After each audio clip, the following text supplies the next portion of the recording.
Touch me. We are the structure. We are the structure, sir. I am spending my money for you. I am spending my money for you, sir. We are the structure. We are the structure.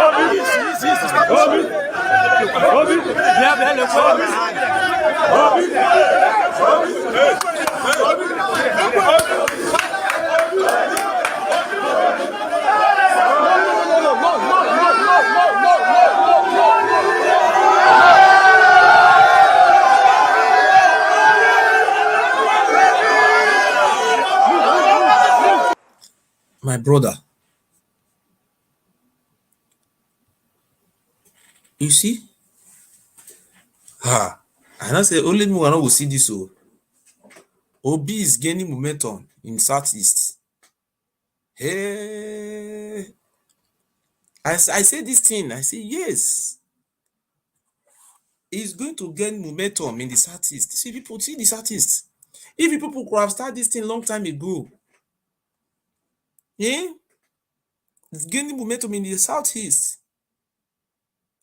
Do you see what I am saying now? But that is beauty of democracy. That is how politics have always been in Nigeria from independence. This is how, see, most of our people, illiteracy is killing us. I think you see what is going on now. Obi is gaining momentum in the Southeast. That is how it has always been in the history of Nigeria. Awolowo was always gaining popularity in the Yoruba land. Ahmadu Bello was always winning election in the north.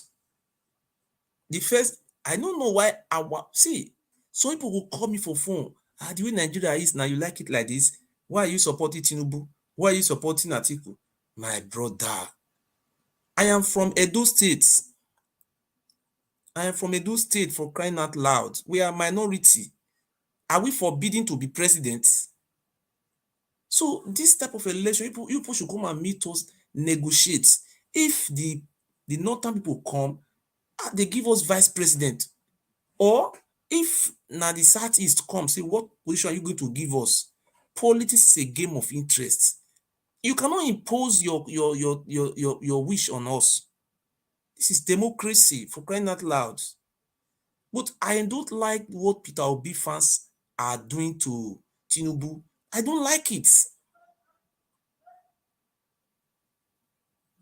Look how the way the Peter Obi fans, they will bring Tinubu out. They look at the way they will design it. They will call in here, oh, Tinubu is not good. Tinubu is a creep, my brother. Yes, but when somebody will criticize on our own, on our die. You see the way they do obituary change just now. If they do Tinubu like that tomorrow morning, I will come out. When I want to turn this politics to something else. My brother, if you just go internet now, look at the way they are rubbishing Tinubu. I am not a Yoruba man. It is the Oba of Benin who came from Yoruba land. That is the history of our history. The Oba of Benin came from Yoruba land, which he planted his brother. Akenzwa was the one who started planting his family in our villages as a dukedom. That was 1973. In Benin, we don't have all those illegal, all those nonsense. It never existed before. It was Oba Ekenzua, the grandfather of this bastard, that started doing all these things. See, my brother, let us see. Obi, I love him so much, and I will continue to encourage Obi. Obi is just building a structure. He has started building a structure. Hey, please, if you don't want anybody to talk about Obi, stop bringing Tinubu picture out. Look, if you just go to Facebook, go to TikTok, look at how people Obi supporters have turned Tinubu to something else. I have right to criticize Tinubu, but when somebody will talk about my own, now wahala. You see, today I have come to promote Obi. He's gaining momentum. Look at him now. Is he not Obi? He's trying. You see? This is Obedience, obedience,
touch me. We are the structure. We are the structure, sir. okay. I am spending my money for you. You see what these people are saying? I say they are the structure of Peter Obi. Am I fighting them for this? No, I'm happy. Obi is building a structure. I'm happy now. See, they have said now they are the structure. But you people are being structured. But you people, if you people don't want anybody to talk about Obi, you just leave Tinubu. Leave him. Leave him alone.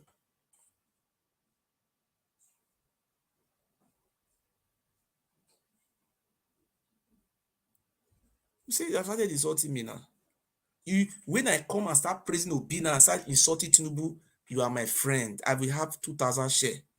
Praising me, yes, it's a good person. I should come and be praising Obi, then I'll be insulting Tinubu. I will not insult Obi, I will not insult Tinubu, but I have to tell you the truth. This is not how to play politics. This is very, very wrong. This is not politics. Obi, I'm happy today now. Obi have structure. Look what is happening now. Obi have structure now. He's building a structure in the southeast. Look at those people now. Obi Cherereche. Yes. If Obi have governors from the 5 southeast states, that is a plus. From there, he can move to Benue or he can move to Akwa Ibom. That is how structure will start. But those one you are doing, if you look at the way people have turned Tinubu to, I'm even sorry for that man. But people don't do Obi like that. Tinubu is working. You put make Tinubu like person. Oga, me, I will protest for this one. If you not make me vex now, from tomorrow I'll start to fight for Tinubu. Tinubu.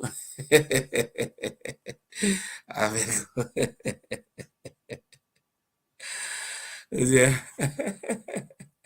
Yoruba people are not there. They not see this support me now. Yoruba people, they see they praise Tinubu and all that. What is it? Democracy is a government of freedom.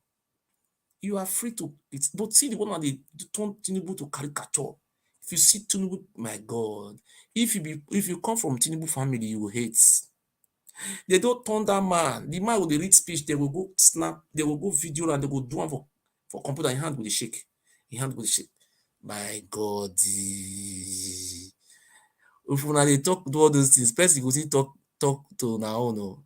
Like my own Atiku. If na like now, I'm gonna carry Atiku, man, do a hand like this. I will be happy. Democracy is a government of criticism. Nobody they criticize will be followers. You people are turning this democracy to something else.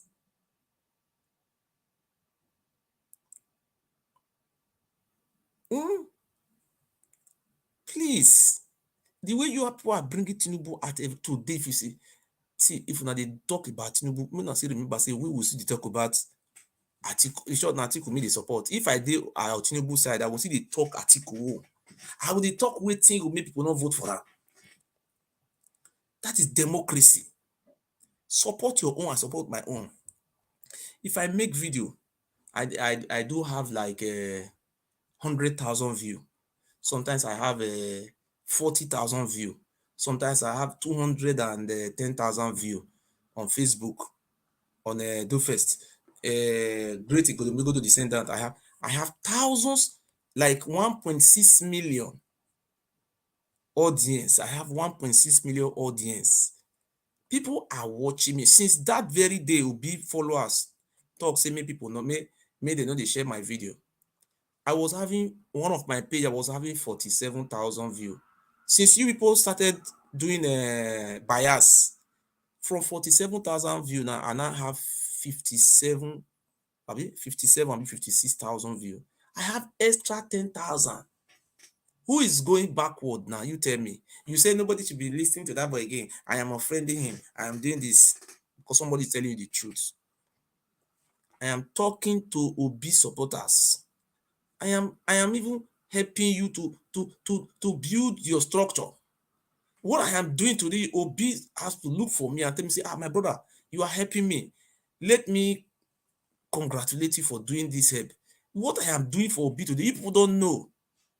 If not me, this Obi supporter could have turned to a terrorist organization. They could have turned this Obi supporter to a terrorist organization. I say, no, we are fighting Fulani bandits. We have not finished fighting it. We are fighting Boko Haram. We have not finished fighting it. Now, another terrorist organization was about to be formed. Nigerians, my fellow Nigerians, at least the good people of Nigeria are supposed to call me, say, my brother, you are doing a great job for this country. If you have like people like me, 100 in Nigeria, at least there will be a difference.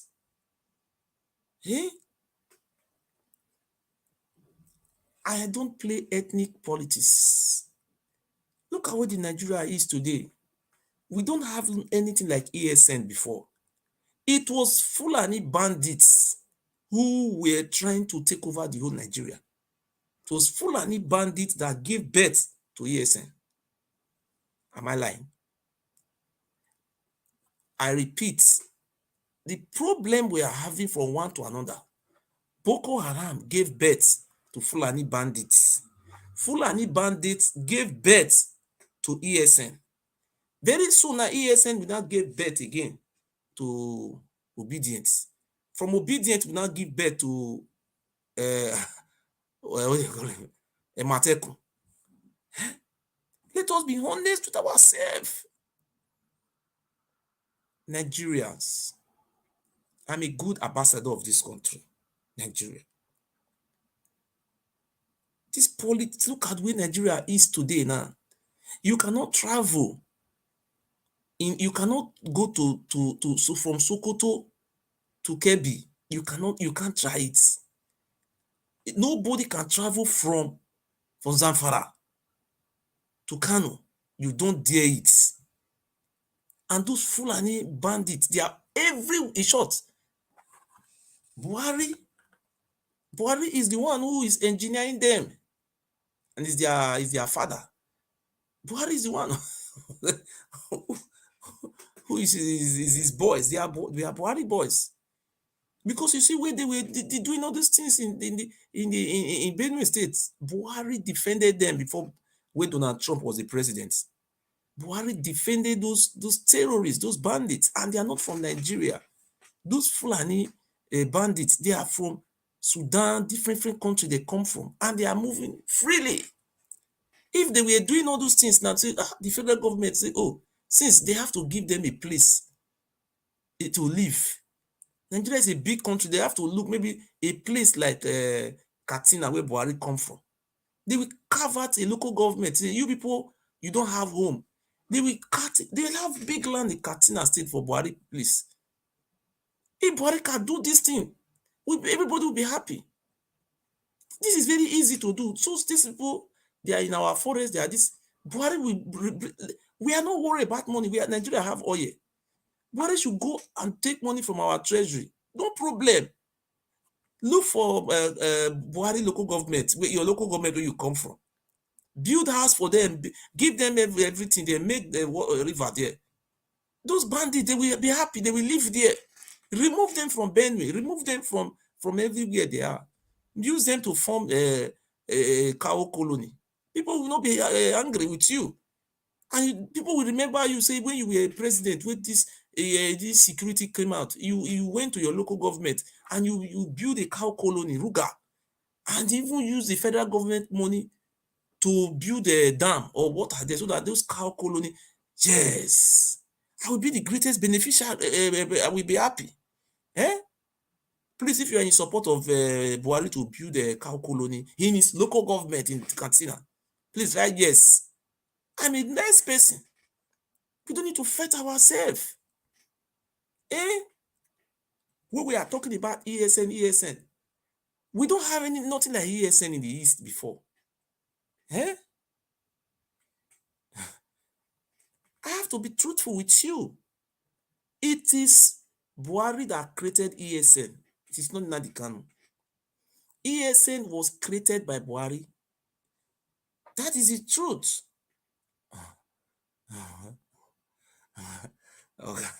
Okay, go ahead. When somebody telling people the truth. So when you tell ESN, who creates ESN? It's Buhari. Anything that happened under your government, you are the one who created it. Okay, now you created Fulani bandits, herdsmen bandits. Then you created what do you call it, that one, ESN. And now you are fighting ESN and you are not fighting Fulani bandits. Then you are being biased. I'm hereby appealing to the Sultan of Sokoto, His Royal Highness, the Sultan of Sokoto. What is going on in Nigeria today, Your Royal Highness? Northern Nigeria is a land of leadership. Northern part of Nigeria is a land ruled by a structure of leadership, right from independence. I'm appealing to His Royal Highness, the Sultan of Sokoto. Call all those your Muslim clerics together. Call the governors of those regions together.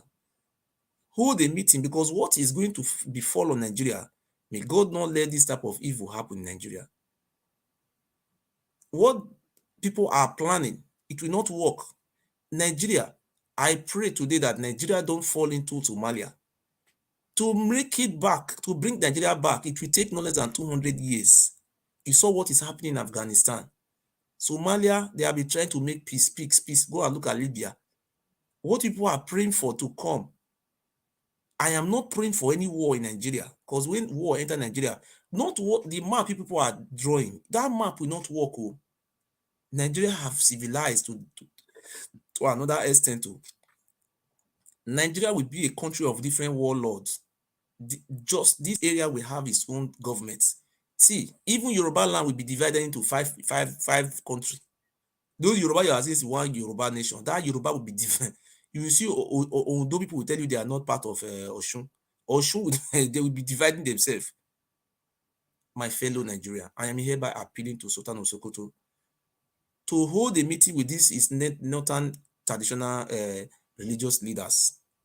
Those Fulani who are looking for a place to stay, Your Royal Highness, we have many land in north. You can look for a local government in Zamfara State and bring all of them to that local government. The federal government is ready to give money so that these people can settle in one local government. We are not driving anybody away from our country. I live in Germany. 1 million Syria entered Germany for only one day. Germany never drove them away. 1 million Syrians entered Germany, but they didn't enter to occupy their forests. Your Royal Highness, the Sultan of Sokoto, with the way Nigeria are going, if Nigeria disintegrates into war, there will be a genocide. Many ethnic groups will rise against each other. I'm hereby appealing to the Sultan of Sokoto. This has something to do with your kinsmen, the Fulanis. I am not a hater of any tribes, because what is happening now, that is the reason why my people are fighting me, because I'm supporting Atiku. But all Fulani are not the same. People are seeing Fulani taking over people's village, driving them away from their villages, killing them. This is not Fulani we used to know before when I was growing. My fellow northern leaders, I am appealing to the Sultan of Sokoto, to the Emir of Kano, Emir of Zozo, Emir of Gwandu, Emir of Mina, Emir of Katsina, Emir of Douara, where Buhari come from. We are human beings. I don't support any massacring of any human being. These people are your subjects, whether you call them bandits or you call them herdsmen or whatever you call them. They are your subjects. Look at what is happening today. They kidnap Lieutenant Colonel in the army, kidnap 13 military officers. If the Igbos were the one doing all those things, what are the Fulani going to say? I am appealing to the northern religious leaders. This is not our fault. I know when Sunday Igboho rise up the other day, I know how Buhari follow him up, rush and pick him up in Benue, in Benin Republic. I saw what happened there. The way you treated Sunday Igboho, we want you to also extend that hands of fellowship to your kinsmen, those Fulani bandits, your Royal Highnesses. I am not against any human massacre. But these people have a structure. These Fulani bandits, they have a structure. They have leaders. We are appealing to the Sultan of Sokoto, His Royal Highness, and those emirs in the north, in Katsina, in Sokoto, in what do you call that place? Kebbi, Ninja State, Bauchi, Emir of Gombe. You people should put your house in order, because when the way people are seeing this, I know because what is going on in Nigeria is also happening in Mali. But the government of Mali are fighting this thing and trying to end it. But the one is happening in Nigeria, the government is not doing anything. But if anybody from the south rise up, they will go after that person. Look at what is happening in Benue State. What I am suspecting, I believe what I had information at my disposal shows that there are some Western countries that are supplying their weapons. Because look, when we continue to blame ourselves, some people are not informed. If you go to Mali, this thing that is happening in Nigeria is happening in Mali. If you go to Burkina Faso, they have massacred many people. And who is sponsoring them? This is beyond Nigeria. The other day, Mali accused France of sponsoring them in France. The Malian government accused French government of sponsoring this military, what do you call it, these bandits, and they expel all French military acts from that land. Have you ever seen a French government come to criticize these bandits? They don't do it. They don't even care. What is going on? This thing is beyond Nigeria problem. I think some people said they have all those Middle East countries are the one bringing money, because without money, you look at the gun they are using. Automatic machine gun, talking a gun that worth almost about 2 million or 5 million. Look at automatic gun they are using. Even Nigeria military don't have all those type of name of guns they use. They have grenade launcher. They even have an armored car. The Northerners are rich. Dangote is there. I want to use this opportunity to send message to Alhaji Aliko Dangote. Alhaji Aliko Dangote, sir, you are a very rich man. You have companies in Lagos. You have companies in River State. You have companies in Kogi State. Do you want your number one position to go beyond the drain? Don't you know if Nigeria fall into this herdsmen, your business, everything will be vandalized? Don't you know you will lost all your money you are making it from this country, Nigeria? Why can't you bring out this money and hold talks with the northern leaders? Most of the northern senators, they can't go home. This is beyond our powers. If not because of this Fulani bandits, ESN, there was nothing like ESN. We remember Wanzurike was the leader of a Biafra movement in the East. We never saw Wanzurike empowering people to carry guns. If not because of these Fulani bandits, people like Wanzurike Nnamdi Kanu could not come to this extent of empowering these youth to carry guns. I have delivered this message to the good people of the northern traditional religious leaders. I am saying this from the bottom of my heart, because if you look at what is happening in Zamfara State, these Zamfara people, are they not Hausa Fulani?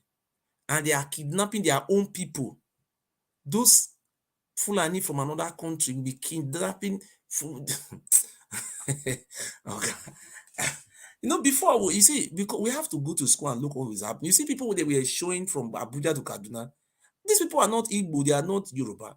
These people are from the north. They are Hausa Fulani people, or Hausa, or all those tribes.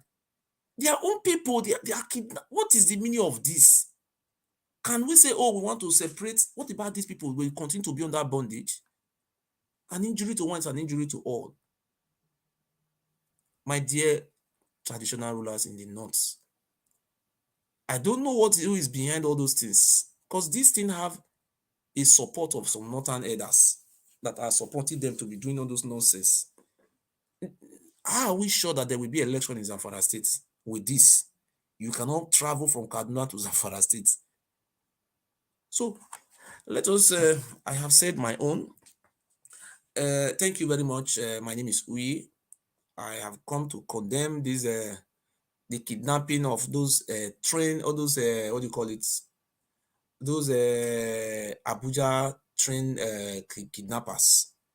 I'm hereby appealing to the Sultan of Sokoto, His Royal Highness, to look into this matter between now and 48 hours.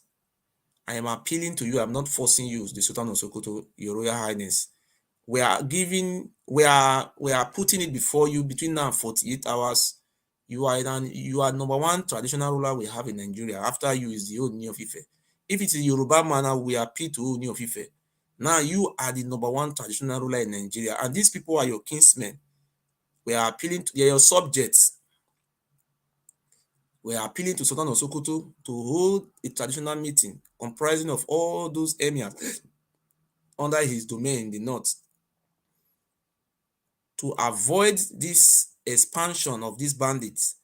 Because when this thing lead to war, there will be, everybody are going to die. Everybody will suffer it. We will not pray that Nigeria go into war, because look at the population of Nigeria, 200 million. How are we going to start from? Which country is going to receive us? Insecurity, lawlessness. Look, today now, people can no longer go to the east. Look at what is happening in the east now. If you are a recognized man now, you cannot go to the east, because Peter Obi, who is campaigning in election, and is not in the east too. No Igbo man who is rich can go to Igbo land and sleep there. This is what insecurity have caused to our country. As I speak to you today, Peter Obi don't live in Igbo land.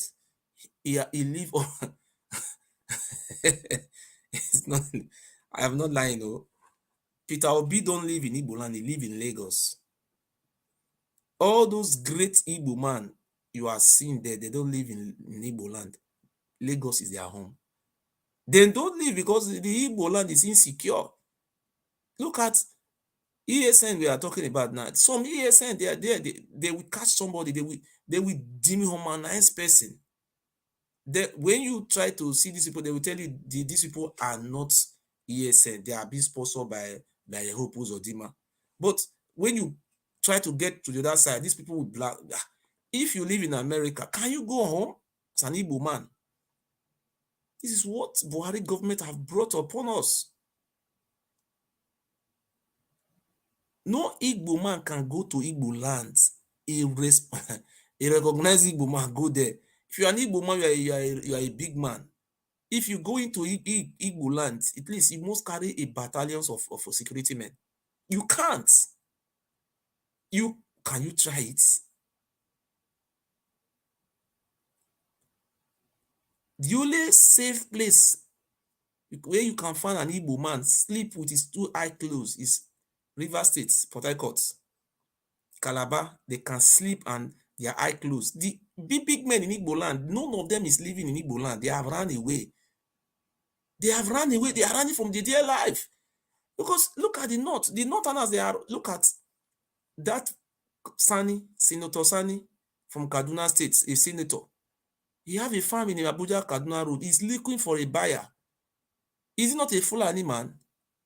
This thing is affecting everybody. A Fulani man for that matter. Fire does not know whether you are the one who lights him. It will burn you. Look what is going on now. Senator Sani is looking for a buyer to buy his farm. He cannot go to farm. He's running away. You cannot go to even in the North now. It's not safe. If you are a senator now, you can't, my God.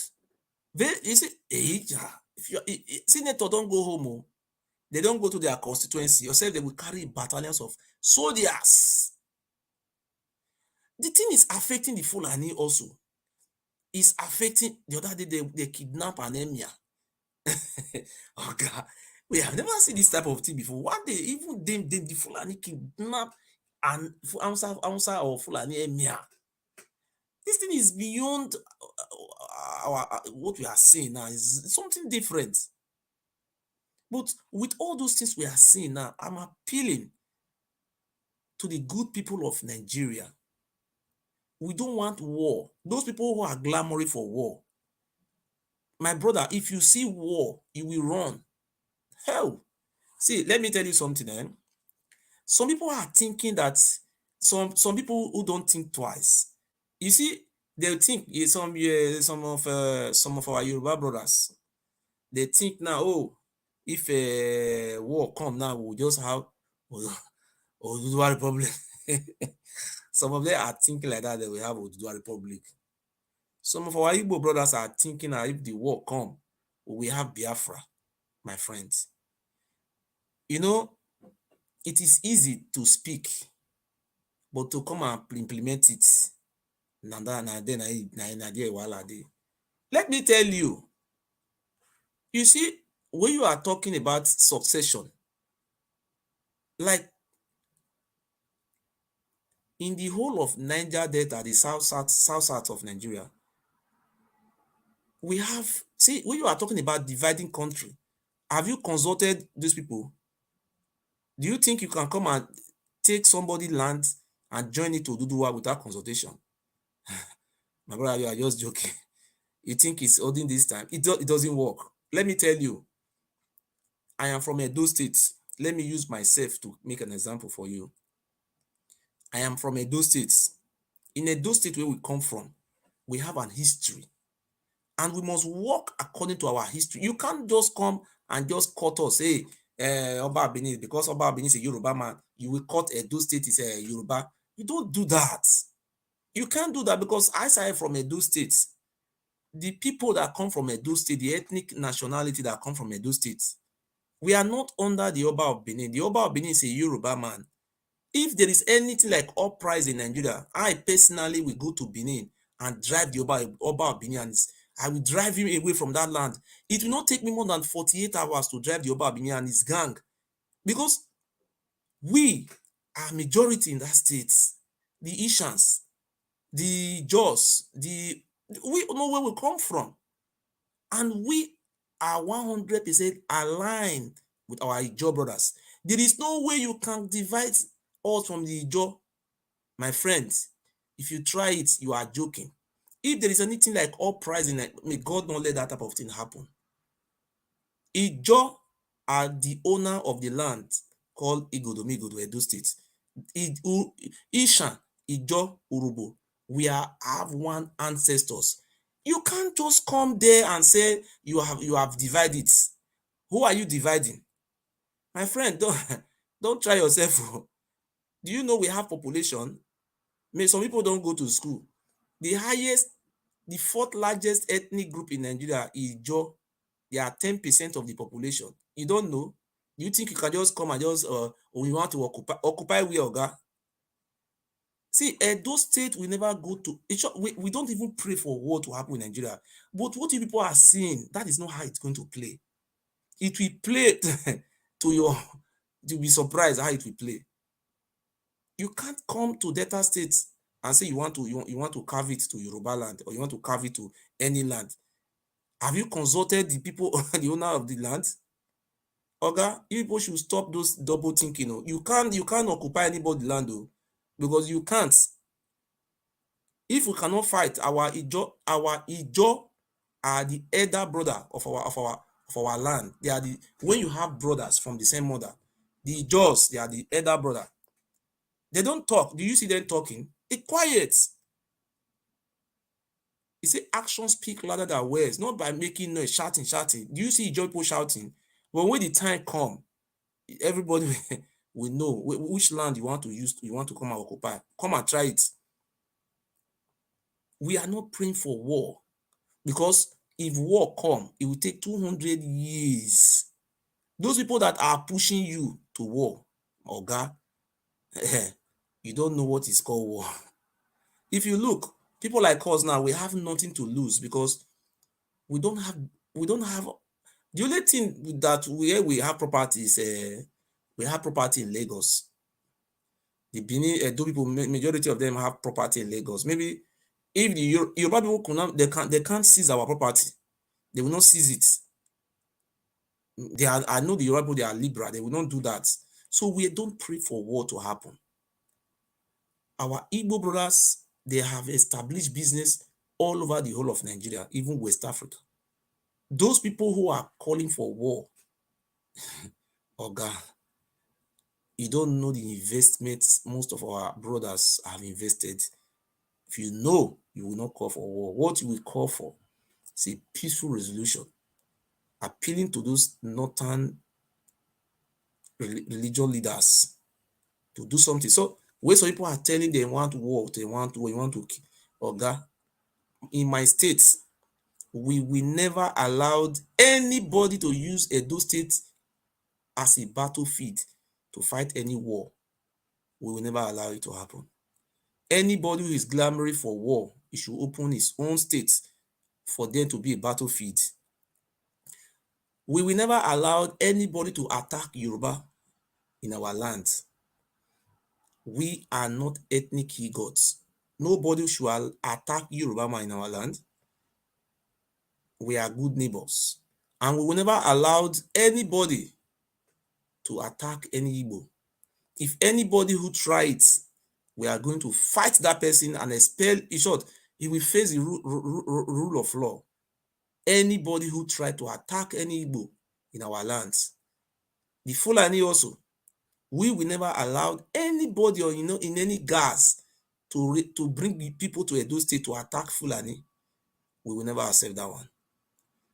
We don't want our state to be used as a battlefield to fight any ethnic war. Anybody want to fight ethnic war should go and face their own. We will not allow those type of nonsense to happen in our states. What is happening in Nigeria today is a national disaster, and it calls for a national solution. Everybody see what is going on in Nigeria. Nigeria is now going into forming ethnic militias. The Fulani have their own militias. The Igbos have their own militias. The Jaws have their own militias. The Yoruba people also have their own it's now going into a situation of each ethnic group will growing their own militias. I want to use this opportunity to praise the governor of Edo State, His Excellency Governor Godwin Obaseki. You see what was happening in our states? The Fulani bandits that we don't even know where they drove them from Igbo land when ESN was formed. Some of them ran to our lands to seek refuge. They have good ones inside and they have terrorists among them. Then those terrorists were hiding under the good ones. They started kidnapping our women, raping our women, doing all sort of evil in Edo State. But I continue to raise my hand for the governor of Edo State. If you are a governor, you have to be close to your people. I'm coming for Hope Uzordima. You see what our governor did. If people were saying the governor is a bad man, they were insulted. But see what the governor of Edo State did. Please share this video. If you don't, I am not an ethnic, what ethnic he got. Don't look me to be like that. This is what our governor did. When they started attacking, they will cut somebody. They will look how they were barbaric doing all those things. The governor of my state hold a meeting with all the Seriki Fulani, all the Fulani Siriki, their leaders. You know, the Fulani, anywhere there is a large Hausa community, they have Siriki. Anywhere there is a large Hausa community, they have Siriki. Our governor call all the Siriki, the Hausa Fulani leaders, or whatever you call them, the northern leaders in Edo State. The governor of my state, he is supposed to be president of Nigeria because he's a good man, he's a good manager. He called those this Seriki. He told them, look, we are peace-loving people in Edo State. We are not driving anybody not to come to our states. We don't fight ethnic war. We don't do all these things. Even though the Oba Abini were using Imam for sacrifice, that time have passed. Look at what the governor of my state did. He called the Fulani Seriki together. He held a meeting with them. He told them, look, we are not driving you people. Well, all we want from you, you people can come and sign. They sign that you are the Seriki of this very local government, of this very community. Anytime we heard that the Fulani bandits attack and kill anybody in that place, the governor said, we are going to hold you responsible. You are going to be in problem. If those cow go to be a lot of things.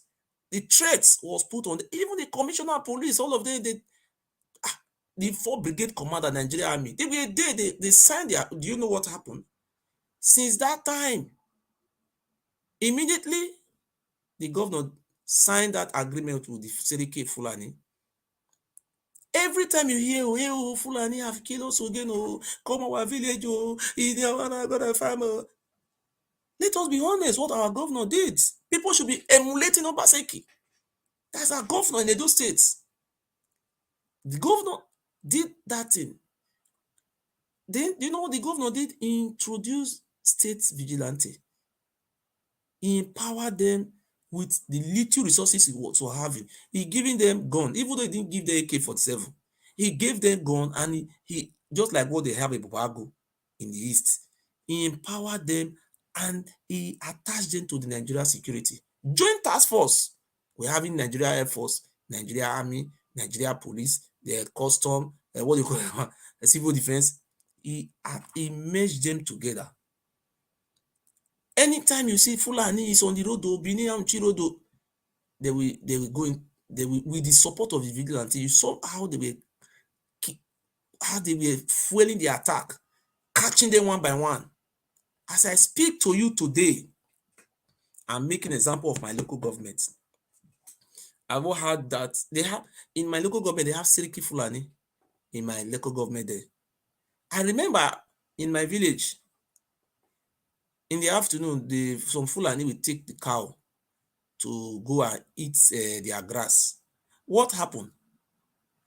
The Seriki Fulani in the capital of my local government hold a meeting with the elders and said, if any of the Fulani go into Percy farm and destroy the farm, they should come and report to the divisional police or Abudu, or they will come and report to the Seriki and the Seriki will come and pay for those crops that were damaged. They were doing it. They don't do it again. Go to my local government. You don't hear Fulani. But the people, this our governor, don't this. As I speak to you today, I'm telling you what I know. I'm from Edo State. Have you ever... the other day, you see, a Fulani man went to go and kidnap a revenue father. Don't you see what happened to those Fulani? They killed the revenue father. But how many of them lost their life? They died. The vigilante and the security officer, they were exchanging gun with the security, and the security killed them. They have run away. And do you know the most important good news from my state? Those Fulani that are living in my states, they are the one in charge of their own jurisdiction. If they see anyone that is a bandit, they will go and report to the Seriki Fulani, because when you kill any of our person, that is your cow or whatever you have, there will be a problem for them. Now, I am just saying, as a good Nigerians. Okay, now I will continue to respect Governor Obaseki. Have you ever seen every day after Igbo, the highest noisemaker in social media? Benin people, where I come from, where we have the highest noisemaker. Even they say Yoruba people go to school. Yoruba people don't even know anything about media. Benin is more higher than Yoruba in terms of making noise. I'm not saying everybody is making noise. We have noisemakers too much on this media from Edo and the Igbo lands. You will not see any river state man making noise. If they want to give awards, I think Edo people and Igbo, they will be fighting for who will carry medal in noise making. Okay, let us go to please share this video. See, I am a free man. I'm free to say truths. You see, Adenka grandson is in prison now. Do you see me? I am the only human rights activist recognized in Europe, in Edo State. I am the only one. I am the only one. I have been taken to court for five different cases. In court, I have not been jailed in anyone. Look, I told Adenka grandson, when Adenka grandson was fighting the Igbos, calling them different names, I told Adenka grandson, he was my good friend. I have his phone number. I told him, look, this one you are hating a whole tribe. It's not good. He never listened to me. He was trying to educate me. I said, no, look, if all you Igbo you are just saying, no, you will say this one have commit this. You cannot say that is ethnic hatred. I advise Adenka grandson so many occasions, and he's even well educated more than me. But where is him today now? He's in prison. Am I in prison? No, nobody can go to police and say he's inciting ethnic war, he's inciting ethnic this. You can't. Even when the Oba of Benin send one of his the former commissioner of information, Edo State, former commissioner, he sent that one to come to Nigeria embassy so they can work with the German government so that they can deal with me. When he was coming, he was arrested in France, in Holland. He was charged for money laundering and courtesy. He was jailed for how many years? Do you think it's because I am doing a very great job? Look. I love human. I will not, if the Fulani bandits they are terrorizing, I will not classify the whole Fulanis as terrorists. I will not do that. That is what Adenika's grandson was doing that led him to prison. The whole Fulani are not bandits. They have some Fulani don't even have food to eat.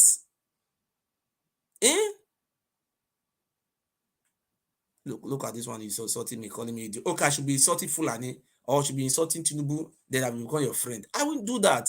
I will not even insult any of my Igbo brothers. I love them so much. I am a neutral man, Oga. If you are thinking I will join you to fight ethnic war, I am not. I'm part of it. So I want to talk about Hope Uzordima. Governor Hope Uzordima. Good evening, Your Excellency. What happened the other day? May the soul of all those Igbo youths, all those Olu boys, rest in peace. The information, some people said some different information came in. Some people told me that those boys that were killed were ESN members, but they were not armed. They were unarmed. They said they were ESN members loyal to Chinasa Nworo, that is loyal to the DOS. So you people just went there, open fire on them and killed them. Your Excellency, I am not saying you are the one who killed them, because the security men who carried out the operation, they brief you that they were ESN, they were holding a meeting. That's the intelligence report. That's why people attack them. So, sir, I am not a security outfit. I am not working in intelligence office there, because I don't know what different people said they are ESN members. Some people said they are marriage. Different history came out, sir. Nobody loving security in his state. You are the executive governor of Imo State by the grace of God. Now that it have happened like this, Governor Hope Uzordima, I will be appealing to you based on education to set up panel of inquiry to investigate the killings. That is how they do it in a civilized world. Before going into conclusion, you have to set up a panel of inquiry to investigate the circumstance that lead to their deaths properly. If it was the fault of the DSS or Bubago, I'm hereby appealing to you, Governor Hope Uzordima, to pay a compensation to those families, to pay compensation to their family. I'm also advising you, Hope Uzordima, you know where those ESN is. Not that you don't know them, you know their leaders. You cannot tell me, as the governor of the state, you don't know you don't know those ESN, you don't know your security, the people that are working with you don't know their phone number. They are human beings like us. Your Excellency, you have the power to invite the leaders of those ESN. Invite them and negotiate with this. They are your people. You are from Olu, they are from Olu. Invite them. If they say they are ESN, their jurisdiction is to guard the forest, you negotiate it with them instead of allowing the security to kill them. I am not in support of those killings, so I am not saying you are the one who killed them, but it will be better for you to set up a panel of inquiry to investigate their deaths and compensate the family. Remember when Obi was the governor of Anambra State, he did the same. He did the same thing, killed them, called them Musop. So that is it. I know when you are trying to educate some of our brothers, their heart is even more stronger than the heart of the devil. You want to kill. What are you going to benefit from kill? If somebody kill me today, you want to go and kill that person, and you continue to kill, and you people continue to die. That is not the best option. Killings is not the best option. So we have lived about Hope Uzordima. They are your brothers, they are families. It will be better for you to hold a round table talk with them. You see what was in the one of Niger Delta, they were not killing themselves. They were not killing themselves. They were fighting for freedom. Nobody killing, kidnapping, who killing themselves. So that is it. So today we are going to talk about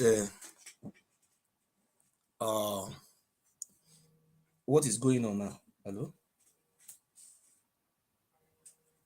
We are going to talk about the present situation in our country, talk about the election. So today, you see the video I just played just now.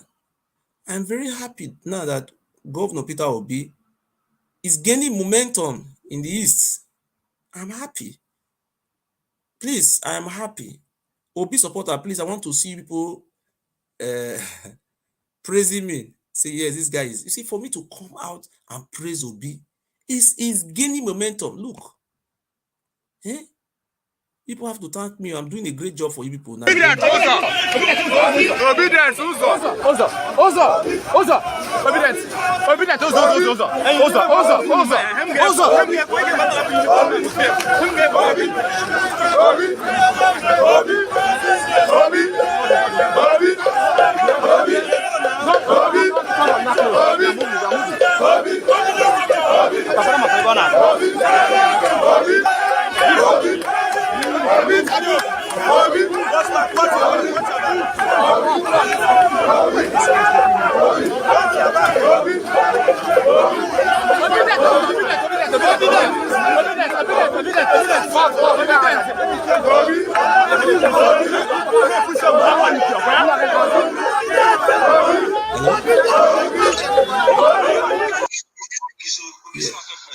What, brother? Good evening, sir. I said I should quickly say something about these Olu killings. Okay. You know, it is very, very unfortunate that our Igbo brothers have decided to turn themselves into murderers and kidnappers. Okay. You know why? You know, these things that is happening, it is not supposed to be. Just that I feel the pain each time I look at social media and these things come out on social media, it gives me a bleeding heart that every day you must hear of somebody being killed in Igbo land. The only thing that can solve this, I pray that Governor Hope Uzordima should listen to your advice. He should call everybody to order. Not just Hope Uzordima, all the governors from the southeast, they should sit down, call these people to order. That is why, if you look at what is happening in the political scenario today, it is because of the insecurity in the southeast. That is why that is why the economy of Nigeria is not moving forward, because they are causing mayhem, they are causing trouble to innocent people. And there is no any reason or whatsoever for any man to take up arms against the government. It is forbidden. Let me tell you, before you can be able to form a security network, a constitution must back that particular organization. Okay. After the constitution, then the governor of the state will have to sign that particular constitution into law.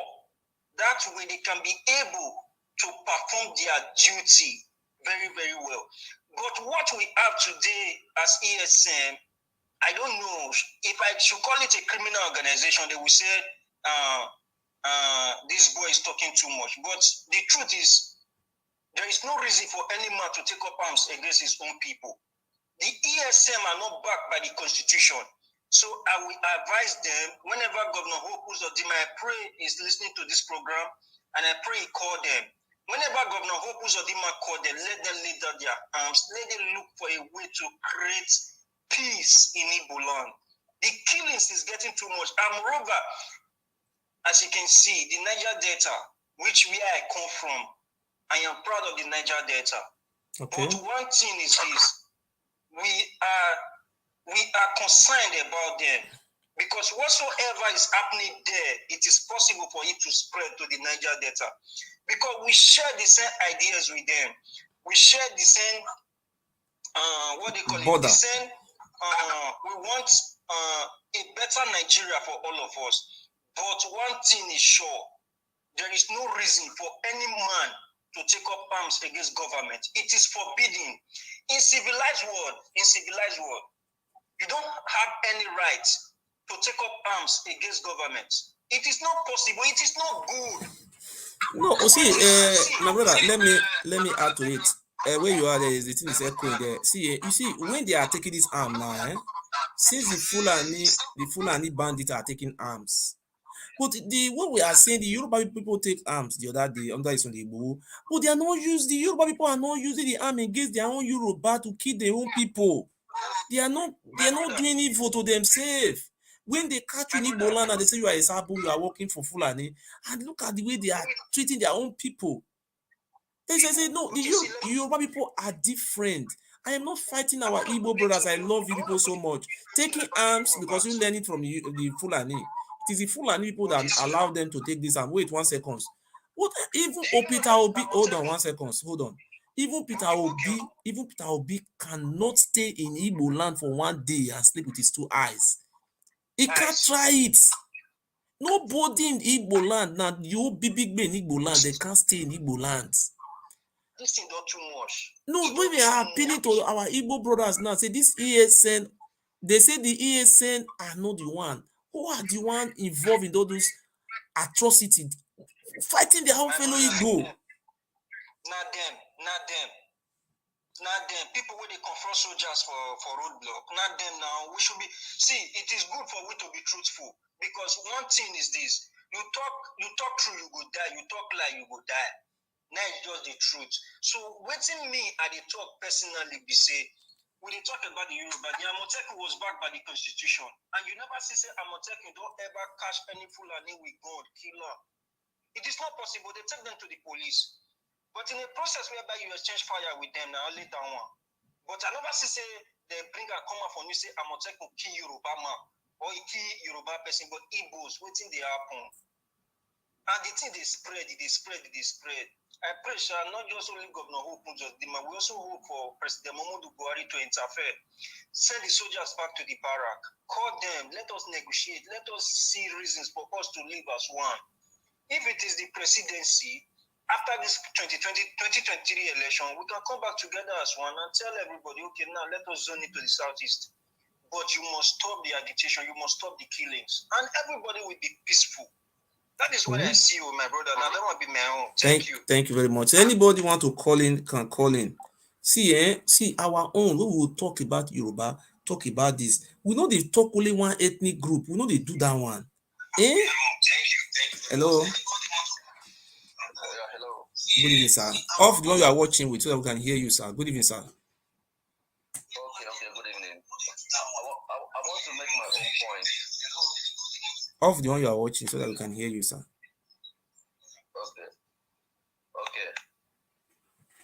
Yes. Can you hear me now? Yes, I'm hearing you. We are hearing you, sir. Go on. Okay. Based on the discussion about what happened in our mama. Yes. You understand? Yes. Yeah. I'm an indigenous of our mama. Yes. So Oru East. Oru East, yeah.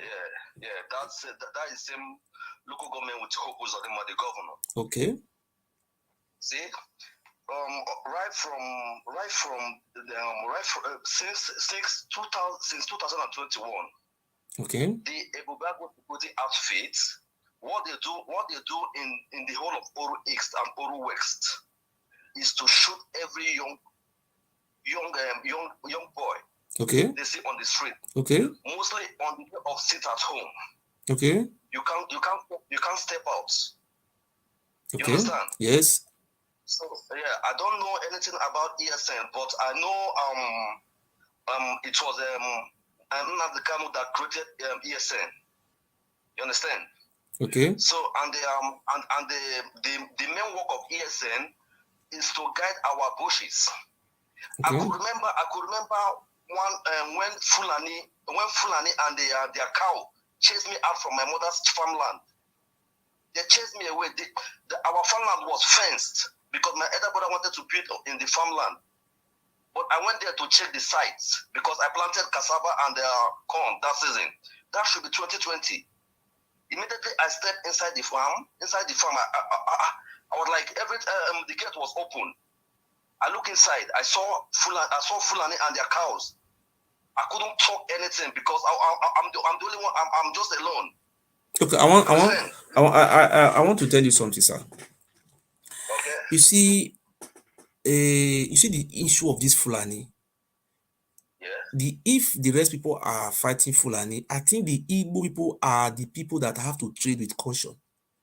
You know why I'm saying this, No. When you see when we are seeing that the Fulani, the way the Igbo people are talking about Fulani, the Yoruba people are not even talking about it like that. You know why I'm saying the Igbo people have to trade with caution? If you look at the northern Nigeria, let us just go to Kaduna. the population of the Igbo people that are, they have houses there. In short, some of them were born there. They have houses, they have business there. Let us be honest, and we have to be very, very sensible. Don't let all those people that are calling for war push us into a genocide where a state of no return. If you go to Kano, the population of the Igbo in Kano is more than 1 million, if I'm not mistaken.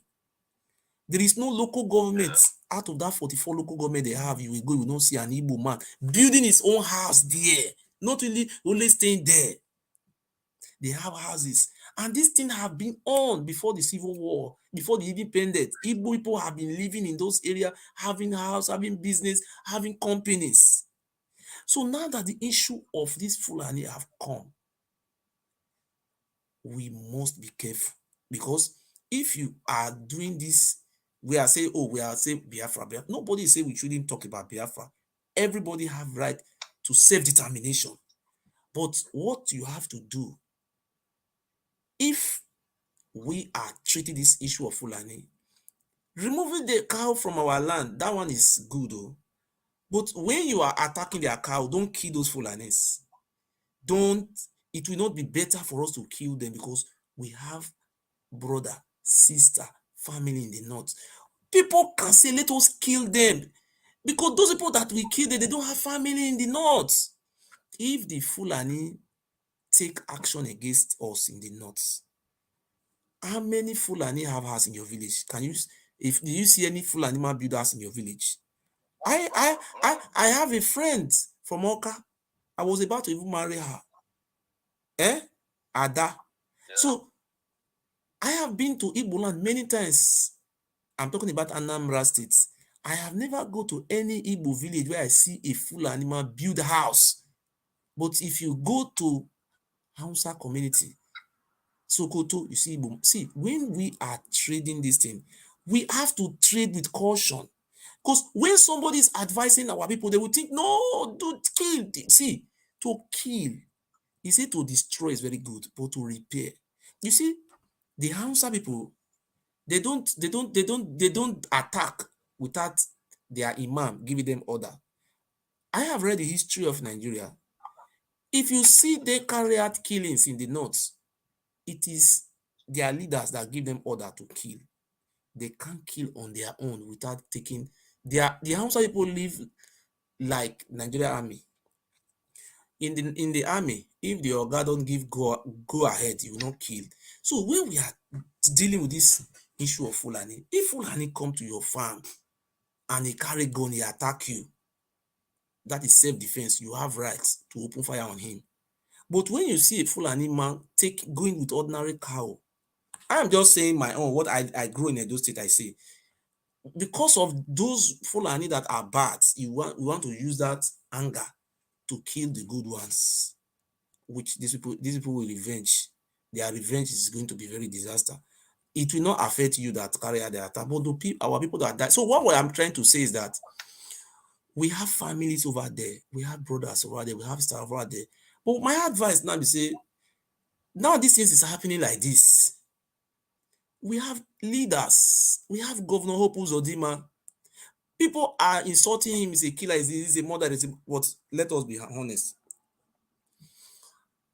Uzordima, if he's watching me here, Uzordima cannot tell the whole world that they don't know who the ESN commander is in Imo State there.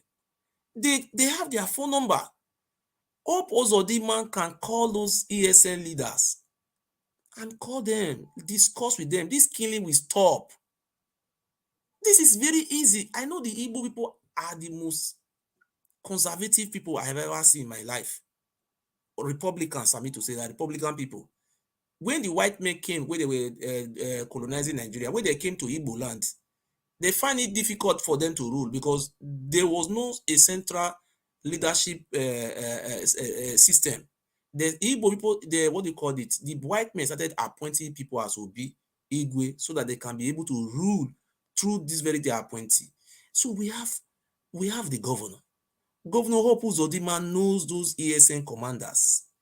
He can call them. Killing them is not the best option. He can call them, hold meeting with them. We know we have kidnappers among some people in the name of EFSN, they have turned to kidnapper. Because you cannot say those ESN you are seeing, some of them are not bandits inside. We have criminals inside. They say in Igbo land, my friend told me the other day that there are some parts in Igbo land.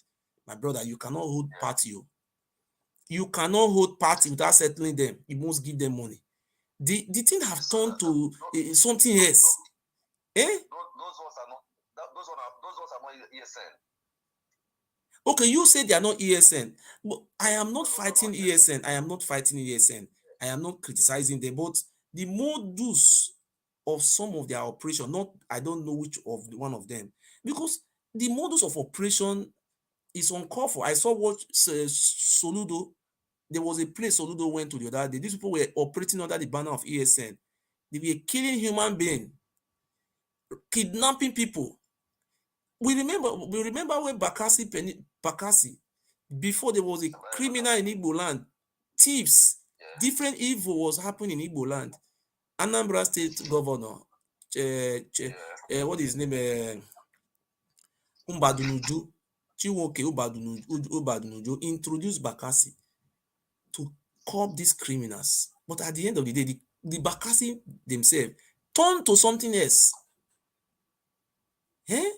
My advice now, if I'm not mistaken, Hope Uzordima is the governor of Imo State. He should calm them down. If he have said he have criticized, he have condemned their death, if he have come out to praise DSS for killing those people, he can reverse that statement. Hope Uzordima can come out and make a public announcement, say that we were not very informed about the killings. We are going to set up a committee to investigate the killing, and the family of those people who died, with the state government is going to compensate them. We are going to hold a meeting with the ASN. These people will listen.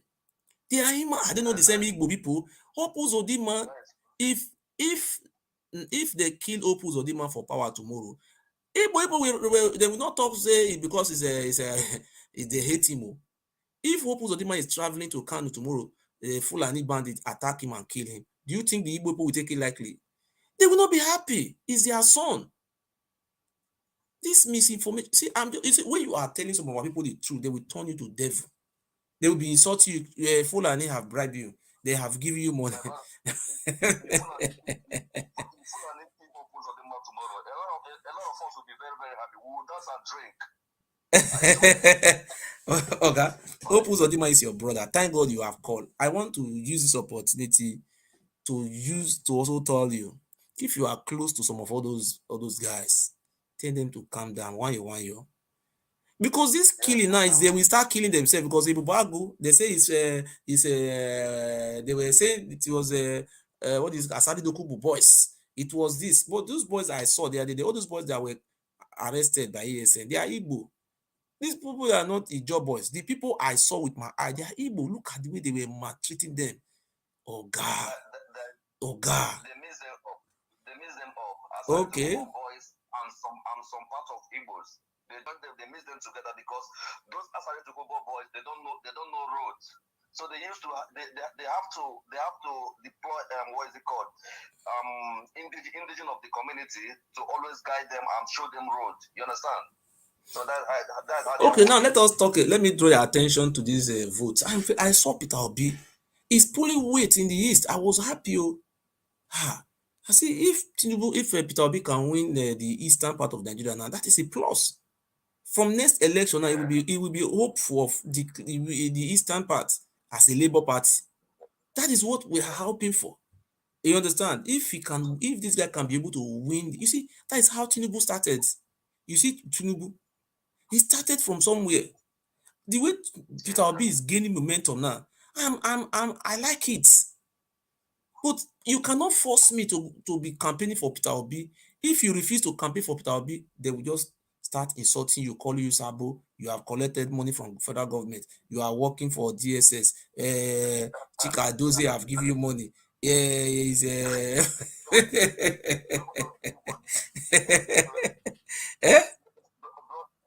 you know one thing about this politics, understand? Okay. I don't really like talking about politics at all. I don't really, because I know say Nigeria don't spoil. Nigeria don't spoil. Nigeria will will be so difficult to repair, bro. As I tell you, Okay. Nigeria will be so difficult to repair. And most of us now, okay, can you imagine 6 months? As we have been on strike for like 6 months now. Okay. All these people trying to rule us now, their sons, daughters, or whatever, nicks, they are abroad schooling. Are you in private school? Sorry, I say private school. Are you a university student? No, I don't finish, brother. I don't finish. Can I ask you a very technical question? Sorry to ask you this question. No? Yeah, do you want to go with Biafra, or you want to remain? You want one Nigeria? My brother, any way out. No, I'm just asking. It's a very technical question. Do you want one Nigeria? Maybe as time goes on, you say democracy can materialize to be good tomorrow. We cannot remain like this, because we cannot remain like this forever. Are you in support of a one Nigeria with restructuring, reform, or you want to go on Biafra? Which one do you think is better? I prefer Biafra. I prefer Biafra because one Nigeria is a scam. Okay. Now, if I may ask you, because before before Biafra comprises of the eastern part of Nigeria, that was before during the war. Okay, now, do you think Ijaw people, they are part of Biafra? Yeah, Ijaw people. Ijaw people, yeah. But do you think these people have agreed with you before 4 minutes? Because I know there must be a consultation. Have you people consulted with them that they will be being a part of the Biafra? Because I have not seen anything like consultation. You know, when you are forming a republic, you have to consult these people. You understand? For me, yes. I will put it this way. Okay. If Biafra is formed today, Biafra don't have to force Ijaw people to join them. If Ijaw want to be part of Biafra, they are welcome. If they don't want, if they want to be among Nigeria, good for them. You know why I'm saying this? I have reached out to some Ijaw people.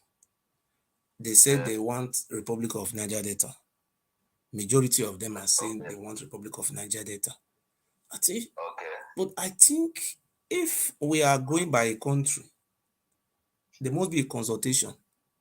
Because doing it alone to backfire. You understand? Because if you look at the population of Nigeria, Igbo, Hausa, Yoruba, they are the 3rd largest ethnic group. But do you believe that Ijaw is the 4th largest ethnic group in Nigeria? If Nigeria is 200 million, Ijaw is 20 million population. They only have one state. Ijaw people is the 4th largest ethnic group. 20 million people can make up how many population is the whole land? So we are not saying, for me, I am not calling for a war, because if there is a war in Nigeria tomorrow, my brother, first and foremost, just first of all, look, those gas pipeline that are transferring gas or fuel from Port Harcourt or Warri, all those things will be bombed. To not work. To not work. So if there is a truck of a fuel that is coming to Anambra, they will seize it on the road. There will be the death, the die will take place for Nigeria to be very bad, because we don't want war. We don't want war. We don't want war. What? They don't fight yes. 1967. No more war. Understand? So everything have to work out. What is your advice to Hope Uzordima and those ESN in Olu zone? Yes. Hope Uzordima have spoiled every part of Imo State. Imo State has been a peaceful place. Mostly my own town, our mama, has been a peaceful place ever since. You understand? Okay. But since Hope Uzordima became the state governor. Yes. And the worst part, Hope Uzordima is from Oru East. Okay. You understand? The same local government. So the same local government, yeah. It's from Omuma. From Omuma to our mama is not up to 15 minutes drive. My God. Okay, what is the problem? Why is his own people fighting him? What is the problem? Hope Uzordima never won the governor. No. Apart from he doesn't want the governor, but why his own people that are supposed to support him? Are they fighting him? Why? My brother, even when I heard they make Hope Uzordima the governor of the state, I was so excited. I was so happy because I believe tomorrow Hope Uzordima going to develop the Oru X entirely. Yes. You understand? Yes. But what we are seeing today, killing every day. My cousin brother was shot by a Bubagu and they killed him. Mm-hmm. Just last month. Not this one that happened, another one again. My brother, I said our mama is a war zone. We don't come out. We don't go out. That is, you cannot, if maybe you are a millionaire now, you are a rich man, you cannot go home to sleep with your eyes closed. Now it's dangerous. Yeah. Because I saw one of my friends called me the other day. He said the Igbo leaders, they don't sleep in the east, they sleep in Lagos. They are afraid. Even Hope Uzordima has been in Abuja since 2 months. Now Abuja for the talk for radio, they talk for TV.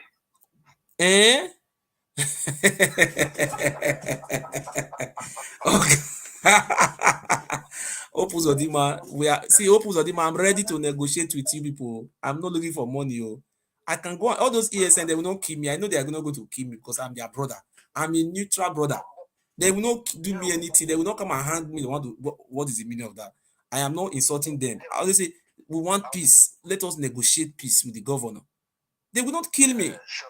People are dying. I understand. Let me tell you one thing about the ESN. Yes. They have the ESN under Mazen and Kano. Yes. They are the men and good ESN. Their work is to protect our farmlands. Yes. You can't see them on the road. They are always inside the bush. Who are the ones or kidnapping, destructing? Is it not Samanekpa group or which group is that one? Which of these ESN group? The ones kidnapping is, I would say, is those evil cultists. Understand? Those evil cultists that believe that some of them are working under the umbrella of ESN. Yes. Like on Facebook, I was watching the other one the other day. He said he met ESN commander in his area. He told them he wanted to join. They didn't take him. All he could do is to form his own ESN and start killing and kidnapping. And money with too much money, millions. That is it. So the real ESN, you can't see them misbehave because they are assigned to guide the bush. But these killings now is taking place in how many states now? Is it only in Olu zone in Anambra State? It's taking place in Olu zone. Olu zone is the worst. Olu zone is the worst. But there's something like this in a Bonny State where the man he came from. There is no killing there, killing themselves, nothing like that. They are organized there. There is, but it's not that much. But that of Olu zone is worst. Will you support a situation whereby the governor will call for a peace meeting with these ESN commanders to reach out to them so that they can be because if I'm a contractor now, you tell me to go and tie road in Olu, I will not go. If there is a crisis,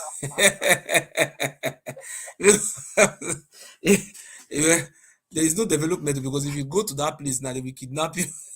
Like say, they'll say, you are a bubago, they will catch you now. Anybody is a suspect. You can be catched. They say you are a bubago or you are working, you are a sabo.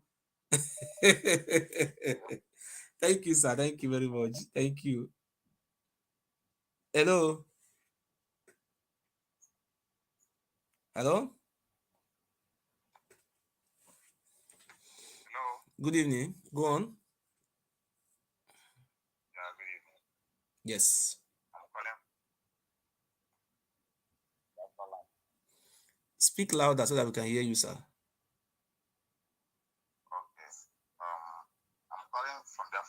concerned, I'm following up your program. Yes, sir. Good evening, sir. You are welcome, sir. Yes. I want to say something.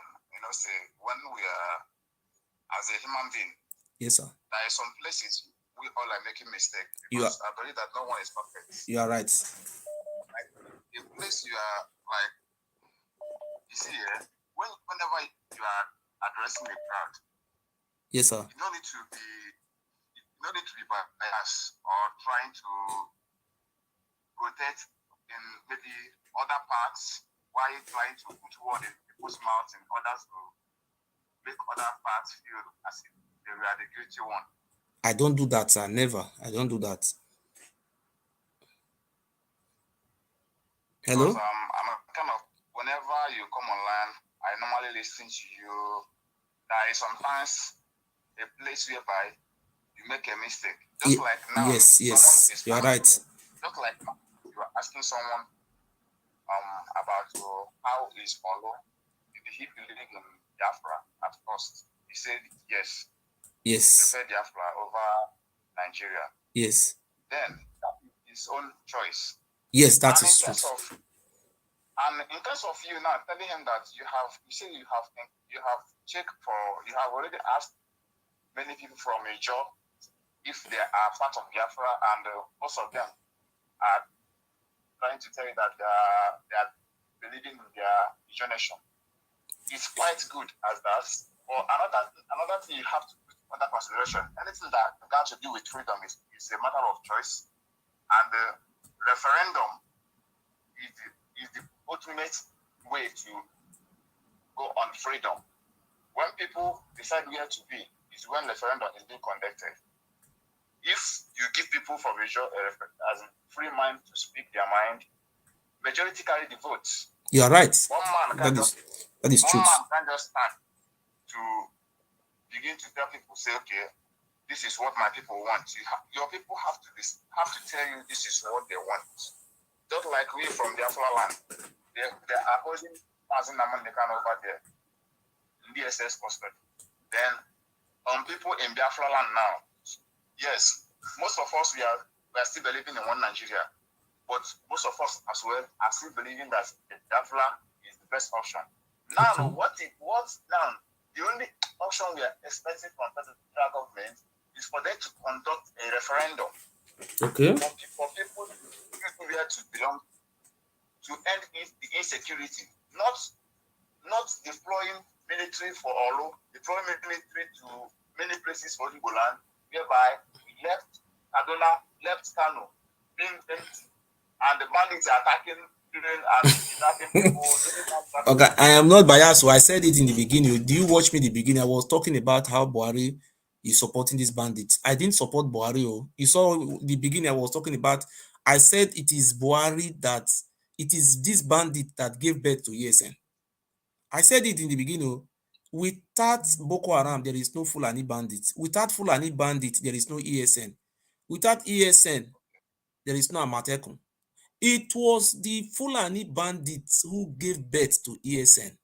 It was this ESN that gave birth to Amatekun. It's truth. If these Fulani bandits were not, Oga, I am not biased. Sometimes when I am saying my mind, they start telling me I'm collecting money. I'm Sabo. Oga, look at this election now that is taking place now. When people are talking about Obi, I will ask them, Oga, are you looking for Biafra? You are looking for Obi? They will say, no, they are looking for Obi. The thing is surprising me. And these people are gaining momentum. I want to know. Because what is going on? I want to know. Look at this place. Look at this place, sir. Just look.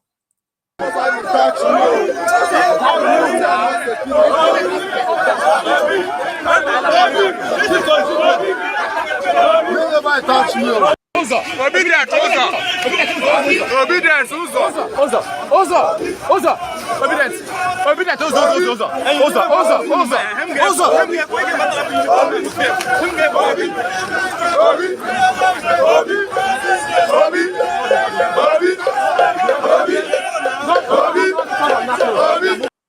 You see these people you are seeing now, all of them have just changed overnight. And they say, we are asking them, where you support Obi or you are supporting Biafra? Someone like me, so people not need to know what they really want. So that if you don't know what somebody wants, you cannot solve his problem. Now, with what as a psychologist, I am not a psychologist, but based on what I have learned, these people are looking for good governments because they believe now that Obi will make them, will solve their problem. They don't even think about Biafra. This is what I am foreseeing from these people. Yes. I want to ask one question. Okay, sir. Now, me myself, I'm a Biafra and I'm on ground. Okay. As a Nigeria for now. Yes. Now, if this election took place and eventually their Obi win, and what will become their fate after 8 years or 4 years when Obi drop down? That one is when they took their destiny to their hands now. Now, and let me tell you the fact. Most of people you see clamoring Obi, it's not most of them. I know like I have few of friends clamoring Obi. They are frustrated.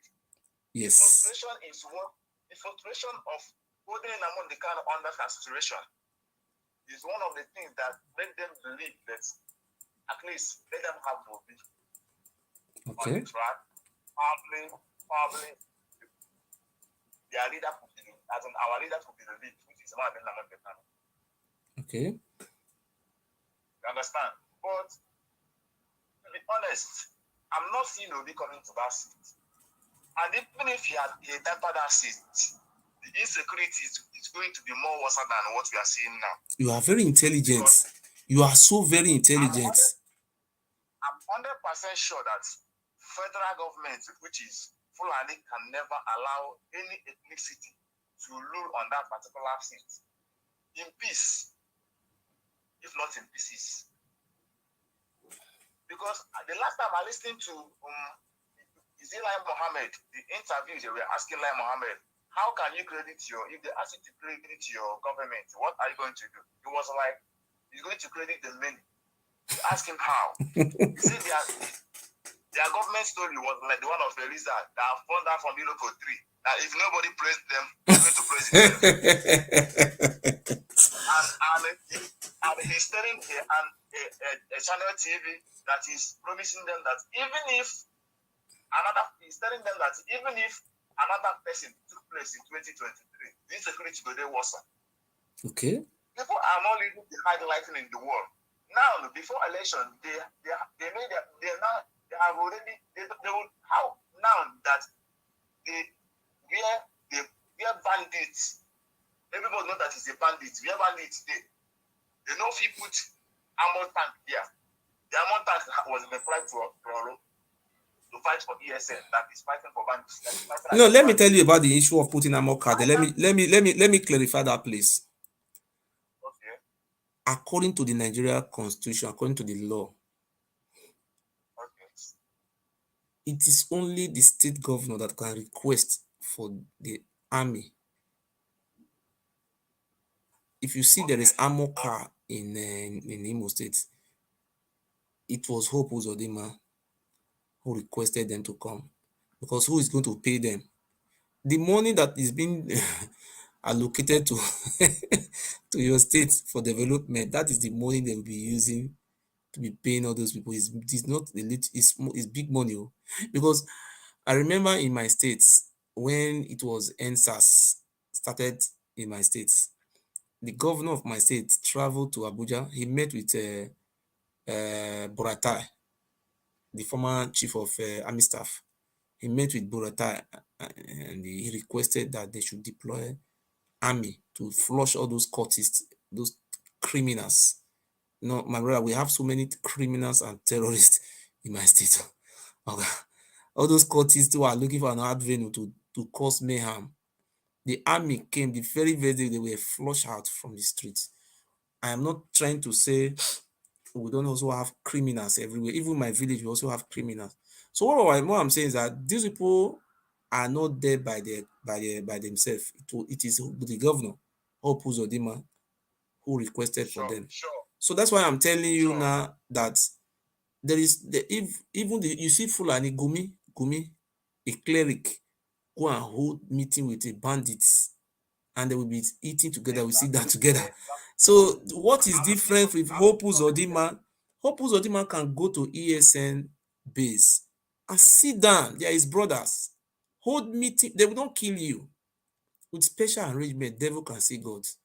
They are your people. You are the one, even though they are criminals, so they are Saint Angels, so they are Saint Mary.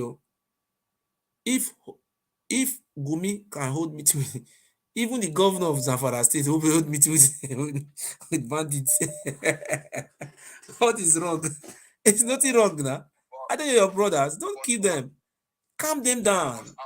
Eh? But I want to ask you a question. Okay. Have you ever seen a state, a country that negotiate with the terrorists, even when you have even when you have the founder, as in the command and control with you? Yes. You negotiate with. I've seen a country negotiate with terrorists. Yes. Yes, I see them. America said the Taliban, the terrorists. It is the same America who started negotiating negotiating with them now. I mean, don't you know Afghanistan? They told us that Taliban were terrorists. The same America who told us that Taliban is terrorists. The same America who negotiated with them. Are they not still friends today? So they see, let me tell you, those terrorists, we are against the acts of barbarism they are carrying out. But if you look at it, a terrorist here in France the other day who killed so many people, they didn't kill him back.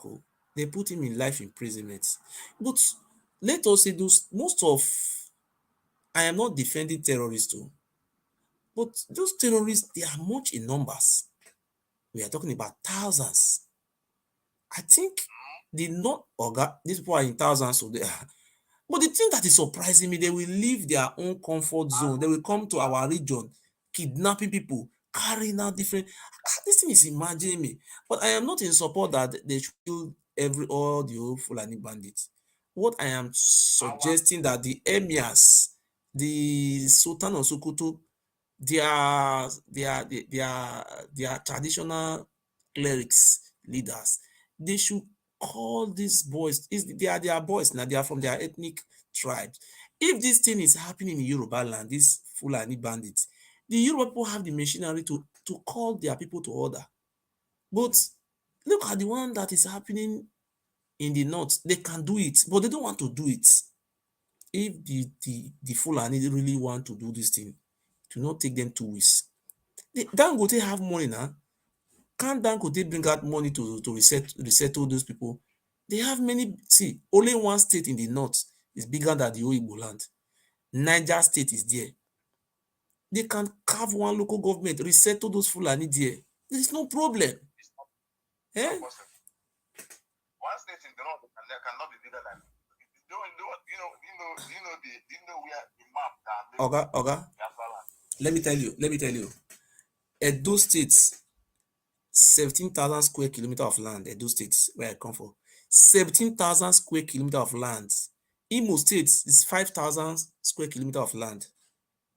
Abia State is almost about 5,000, be 6,000. Abia, Imo, and Anambra, these 3 states, Edo State is just like Edo State. Talking about square kilometer of land. Niger State, if they carry Edo State, may I tell you the land? I'm talking about the land no population. No, see, the land mass, I'm telling you.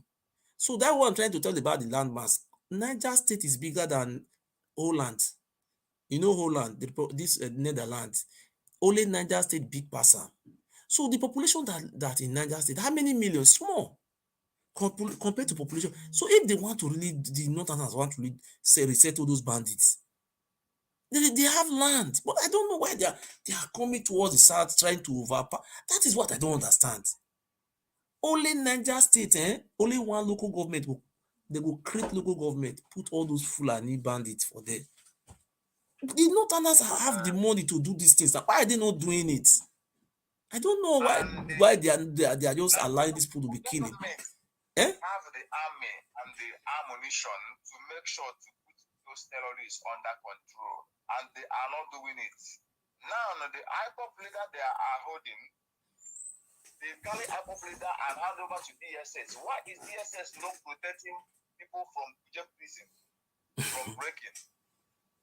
Okay, for me, if I have to say my own, you see, I am a supporter of Atiku. Atiku is a Fulani man. I am a supporter of Atiku, but some of our Obi followers, they are my friends because I'm supporting Atiku. They have turned to my enemy. I have told them, look, everybody have right to say, people can support devil. People they use their mama to do blood money. Some people they use their child to do blood. You have the life to live. Choose for yourself. I am supporting Atiku Abubakar. Supporting Atiku Abubakar. People are very hungry for me. It look like I have committed a crime that nobody have ever committed. You see, Oga, in my own suggestion, let me just put it for 1 minute. The way Nigeria is today, if, for example, say even though Peter Obi don't win, then he don't win, for example, he don't win. Say Buhari supporter make the ring election, give Peter Obi. If they tell Peter Obi may come sit down for there, fear no let Peter Obi sit down for that seat. Talk say one. Say one Nigeria.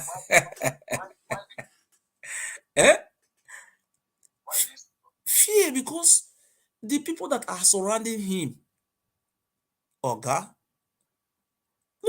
just look at the people that surround him. This structure have been built to scatter that structure. It will take time, Oga. That structure they have built there. Being a president doesn't make you they will, tomorrow morning they will come carry you for inside house. They will carry you run. Bandit will carry.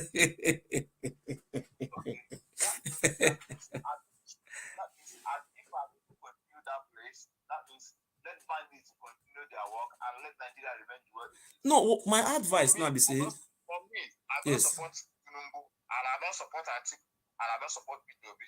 What I support is that if there is anything before election, they should do what? Tackle the insecurity and let people decide where to belong to.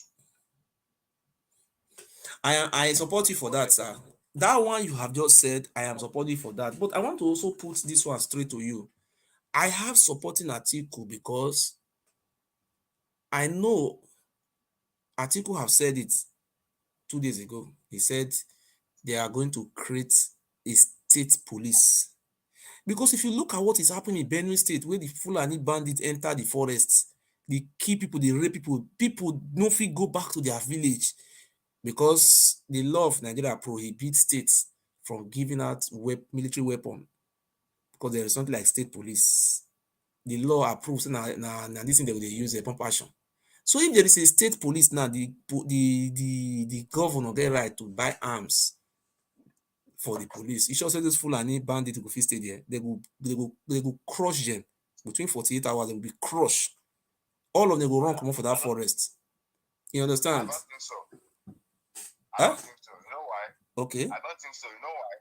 No. You know why? No. Tell me. Now, for example, if your brother, for example, now let me put this way.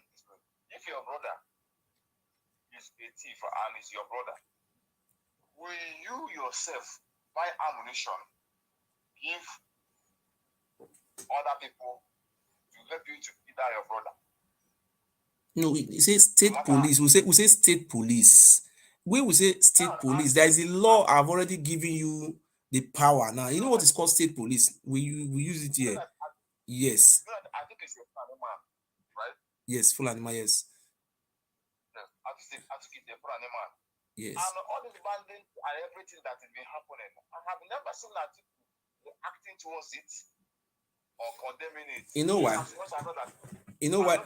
I don't have power to condemn it and to react to it for people to see. Can you even the killing of Deborah? I think it tweeted that he condemned the killing. But when he's threatening that they are not going to vote for him, if it's the way he's going to be eating the people, which means He's standing for them, what they want. Oga, you are very educated and you are very enlightened. You are very educated, you are very enlightened. I want to reply the killing of Deborah. I have never wanted to talk about that killing before. You see, in the whole of Nigeria, even Buhari, he not talk concerning that woman death. Even this Peter Obi, he not talk. All of them quiet. But for the all those Tinubu, he not talk. All of them hide. But as a Fulani man, as a human being, apart from being a Fulani tribe, Atiku look am for im heart. Say this thing na bad thing o. He run tweeting na bad thing. But when he look, because he's nothing ambition to be president, mean they don't use am against him. Now he run, remove am. Because for him to tweet, that really show that that man have feeling for humanity. But to me, it shows that he's not a man of integrity. He's not a man of his word. If you know that you are fighting you are not fighting only for Fulanis or fighting for Northerners. The president you want to become is a president of the nation, and which you have to stand for right and the justice of the nation, not to stand for a particular group of people. Now, when your people now ask you if for you to continue this way, we are not going to vote you. You deleted the twist. Oga, it's a politics. Your opponent, Oga, in politics, your opponent will use your weakness to take advantage of the voters of you. You see, when you are saying you have to be a man, you want first and foremost, you want to be a president to change things. So you look at what happened with Chris Igige and Chris Uba.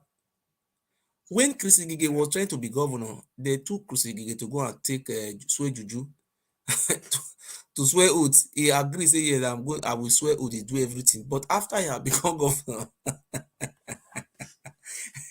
he break away from that thing. So when he become president, but I am optimistic that that man Atiku is a surpriser. He's going to surprise many people. And I will be going to Nigeria by the grace of God December.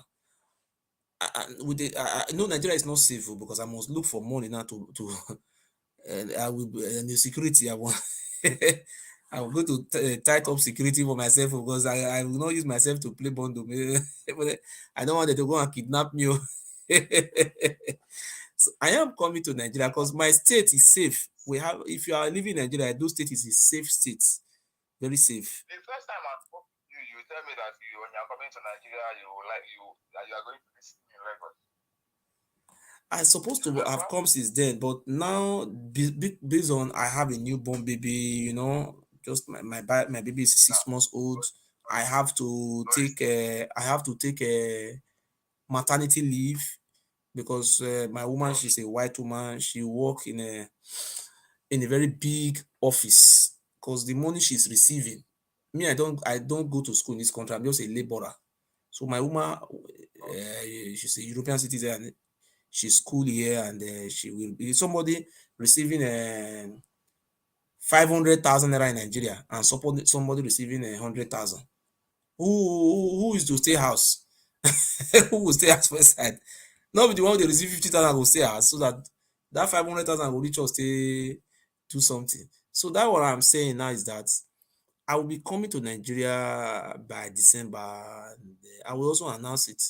I will come down in Abuja, from Abuja first and foremost, or Lagos. I don't know yet, but I am looking for money and preparing myself for security because I know I have to take. Oga, it's not going to be easy. Say he lost. You have to feed those policemen, put them for hotel, make Oga. Nigeria is. We are going to feast it. We are going to feast that country. Thank you very much. Thank you, sir. So thank you very much. If you want to call in, you can call in. Nigeria is very bad. The way Nigeria is now is insecure. I'm calling on our Igbo brothers from the southeast because they are my brothers, they are my family. What we are looking for in the east is 25% of the votes. Even though we don't win the east because of this campaign, please, all we are looking for, we want people to give us 25% of the votes. Because with your 25% votes, If we can be able to get 25% from Anambra, we'll get 25% from Enugu, we'll get 25% from Abia, we'll get 25% from Ebonyi, and 25% from Imo State, that we have already emerged as the president of Nigeria. And I'm optimistic, I'm sure that Alhaji Atiku Abubakar is going to change narrative. It's going to fix Nigeria. So thank you very much. Obi is my brother. I am very happy Obi is improving. At least it's getting momentum in the East. And I just encourage that Obi will continue to get this momentum so that in 2027, maybe Obi, there may be possibility that Obi party may have like 2 states or 1 state, because the way things are going now, I'm happy. No, just look at Obi. The man is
good evening, my brother. Good evening.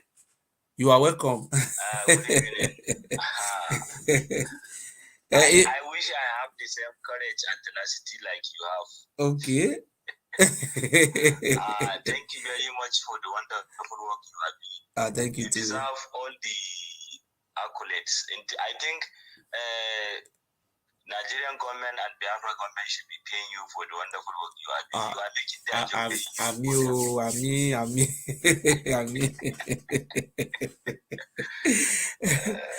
Oh my God. The kind of energy you have, not many people have that kind of energy. Okay. Especially when not many of them are appreciating your efforts. Okay. You see, I sometimes go through the comment section and see what they are writing. Even though the frequency of abuses you are getting from them is decreasing. Yes, it's decreasing. Some of them are still abusing you. You know, they learn some lessons from Osun State. Yes. So they are still learning about politics.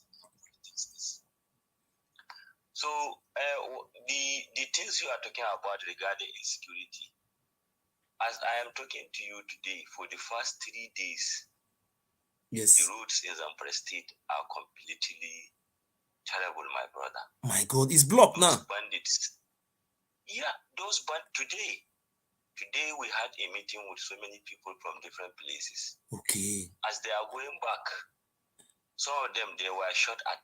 My God. They had to leave their vehicle and start running. The bandits just opened fire on them. This today. Yesterday, the same thing. So yesterday, the thing happen. The military was deployed in that area. But the bandit moved.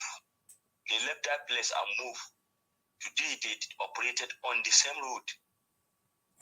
This thing is becoming... I want to ask you a question. These bandits, is Zamfara State, is that their base? It look like Zamfara State is their headquarters. That's what I am seeing there. Do you know why? If you look at even the geography of Nigeria, yes, Zamfara has a vast forest. And our forest is so conducive for them. Okay. You understand? We have a very big forest.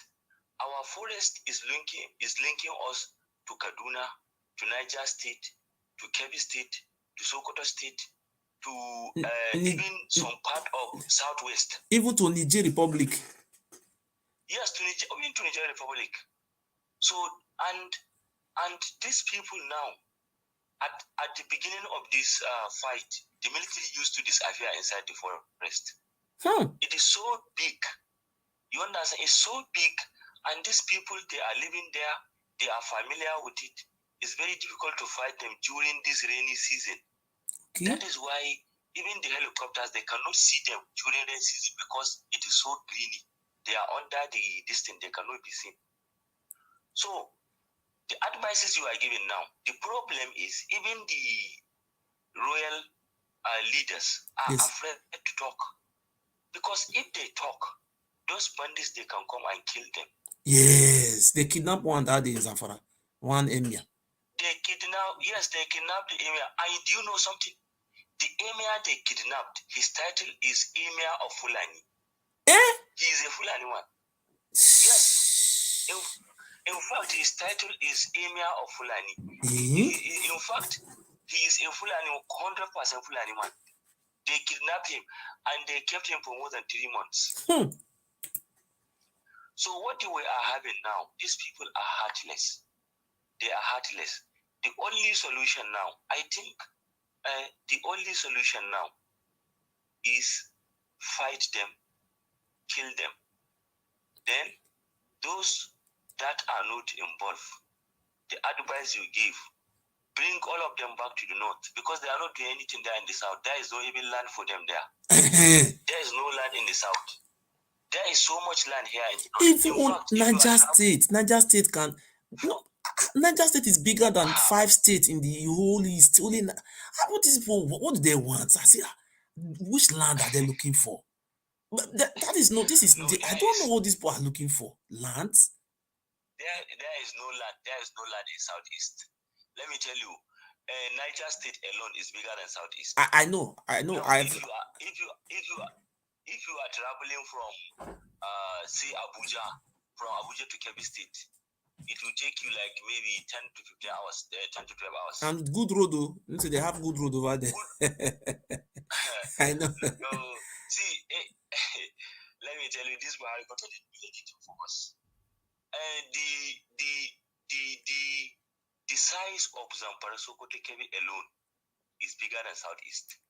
Only one state, you are talking about 3 states. Only one state is bigger than the whole. You are talking about 3 states. Only one state. See, look at. I say we have Edo State have 17,000. Niger State have almost about 50-something thousand. Only Niger State is bigger than 50-something thousand. See, Niger State is bigger than Edo. You carry Edo, you carry Delta, you carry River, you go and add Bayelsa. Only Niger State is bigger than that that 4 states. That's what I ask is if these people are looking for land, what do I want? They should give them one local government. Government have money.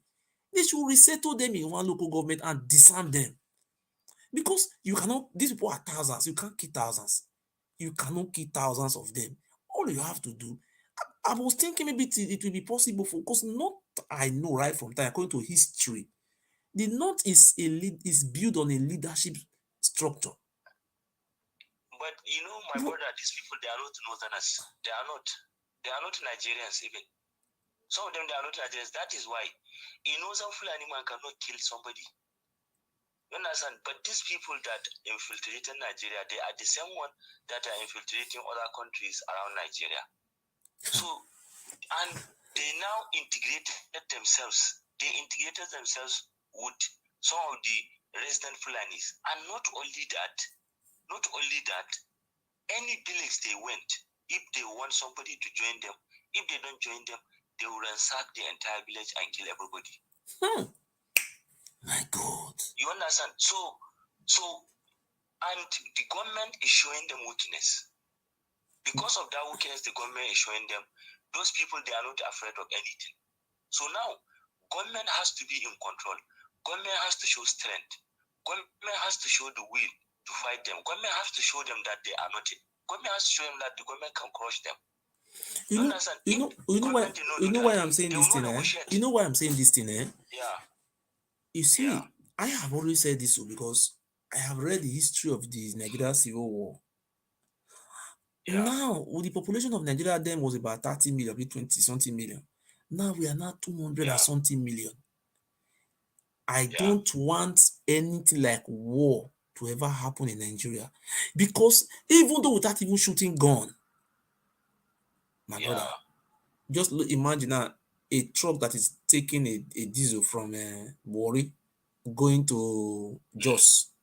That truck cannot arrive in Jos because many militia will take over a gods.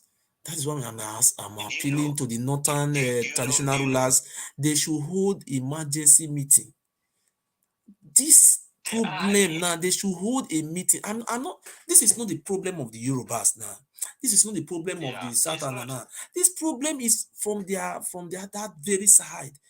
Because they have to take a decisive, because if this thing regenerates to something else, my brother, those emir, they will run, their seat will not contain them. They all of them will all run away. They should avert that disaster. Yes. They are even running now. And do you know why there is not going to be a war in Nigeria? Let me tell you, my house now is inside the Southern State. 3 of my neighbors are Igbo. The one by the right is Igbo. The one by the left is Igbo. The one at the back is Igbo. They all have permanent residence here.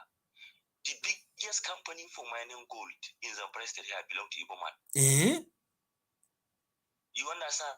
Okay. So if you say now, and you go to, we have market. That market, we have roads that belong to Igbo people. We have roads. That roads, they are even called Igbo road, Igbo area, Igbo market. You understand? Okay. So if you say now, are you going to pack all of them, send them to where? These people were born here. Just because they answer Chinedo or Chikomega. Okay. You want to pack them, where are you? They were born here. Their fathers were born here. Their grandfathers were born here. They don't know anywhere but here. So if you say now they are not from Zamfara, you want to send them to, where are you sending them to? They don't know anywhere but here. The same thing in Kano. The same thing in Kaduna. Because you see what I am saying now. I will be coming to Nigeria by the grace of God by December. Because forget I am a small man. Person like me, I can just go to Sultan of Sokoto.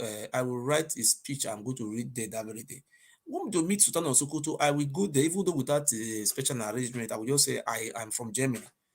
This is the reason why I come. I will say the letter that I have come to see the Sultan of Sokoto. The reason why I have come to see the Sultan of Sokoto because this what is going on now. Sultan of Sokoto is number 1 traditional ruler in the whole of Nigeria. After Sultan of Sokoto, number 2 is Yoruba man Oni of Ife. If this thing is happening in Yoruba land now, everybody will be calling on Oni of Ife to Abuja. But now, if anything happened today, now the leaders are to be blamed. So I'm just going there to meet Sultan of Sokoto, to kneel down and appeal to him that he should call, there should be a meeting of the whole emirs, because this thing is beyond, this thing is going to something. There will not be election in Nigeria. This thing will come and lead to something very dangerous, because we are talking about election now. If these bandits continue to continue, election will not work. My brother, let me tell you, in the entire northern Nigeria now, there are a few states that are safe. And even the Benue you are talking about, yes, they have security challenge. But the security challenge of Benue has always been there. It's not new. You understand? So it is something that can be resolved by the governor. Okay. Like the Plateau incidents. You know, in Plateau State, they used to have problem. Yes, killings. But now that they have a very good governor, that Solomon, he's a Christian man. But he did excellent job. He ensured that the Muslims, the Christians, the Fulanis, and the all other tribes are living in peace. That is why for the first 7 years that he has been governor, there has never been any attack. There has never been any fight, either religious or tribal. And that state has been known to be a very volatile state in terms of tribal. Yes, in Beron. Yes, in Beron community, yes. I've read it before. So that state now is very safe. It's safe now. But they also have some issues. But look at them now, they are safe. Now, even Taraba State, because of the governor they have, there's some level of peace there. You understand? But for states like our own now, because of the borders we have with these countries Niger. and the closeness to Niger, this is where these people are coming with these weapons. You will see a Fulani man carrying AK-47, brand new. They have big guns that military Nigerian army. I don't think they even have them. And when they are carrying out this action, they don't know whether you are a Fulani man or they don't know whether you are a Hausa man or they don't care. They will kidnap you. Because I saw those train drivers, what do you call it, from train, what do you call that from Abuja Kaduna Road. Those people are not Anas. Those people that were kidnapped, they are not Anas. But they say kidnap them for more than 3 months. Yes, Buhari have killed us.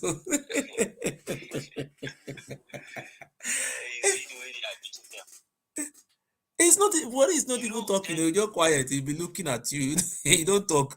They went to Kaduna and kidnapped my friend. He was my classmate. They kidnapped him. They asked for 100 million. The family negotiated. 100? Yes, they asked for 100 million. Yes, the family negotiated the price at 30 million.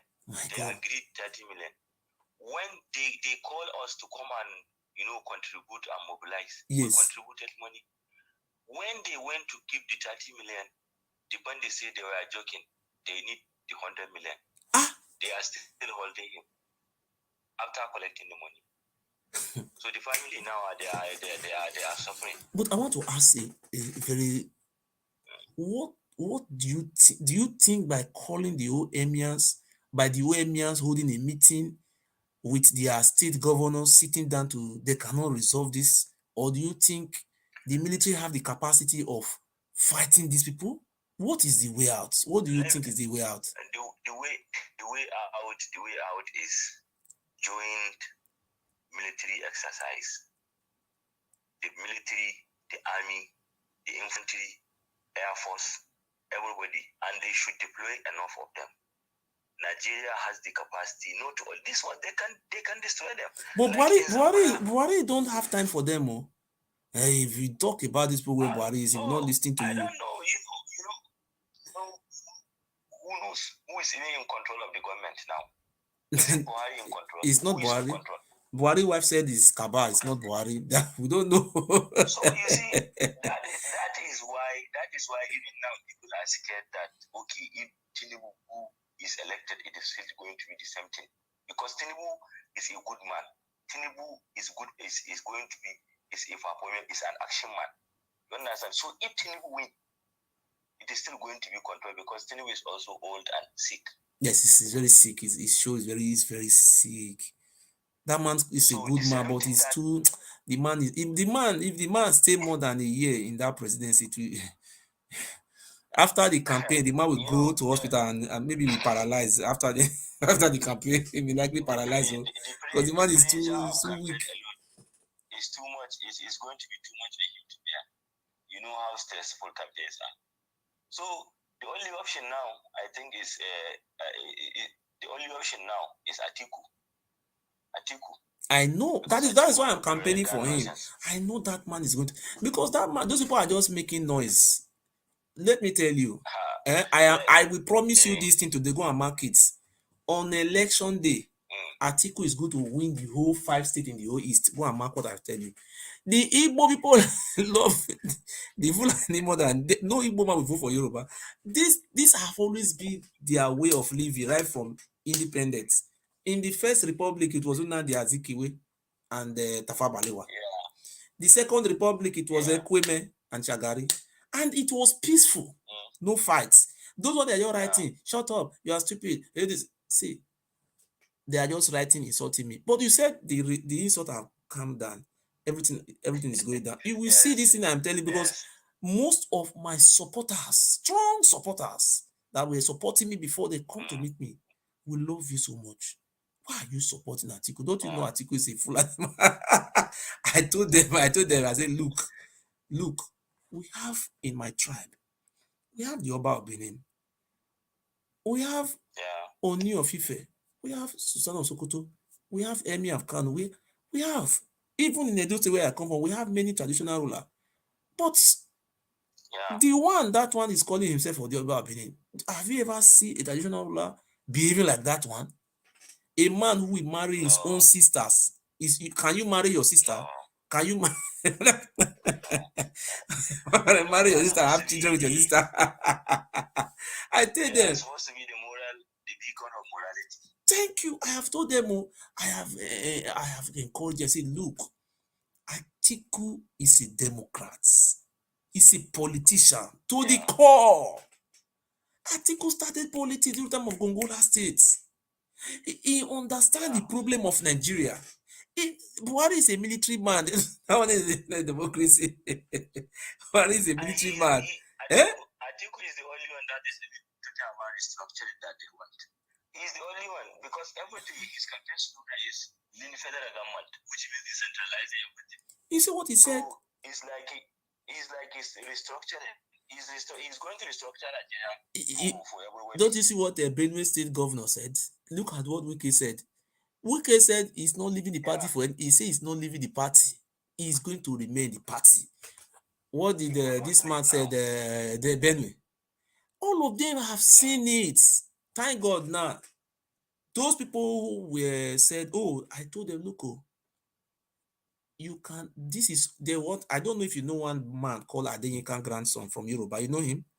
That one that I used to talk to Igbo. You know him, Adeyinka grandson, London. Yeah, I think I know him. Okay, it's my friend though. Just like Nnamdi Kanu is my good friend. I know he's senior to me, Nnamdi Kanu. I used to talk to them before because I'm informed. So this Adeyinka grandson, I was advising him every time. What you are doing is not how to do it.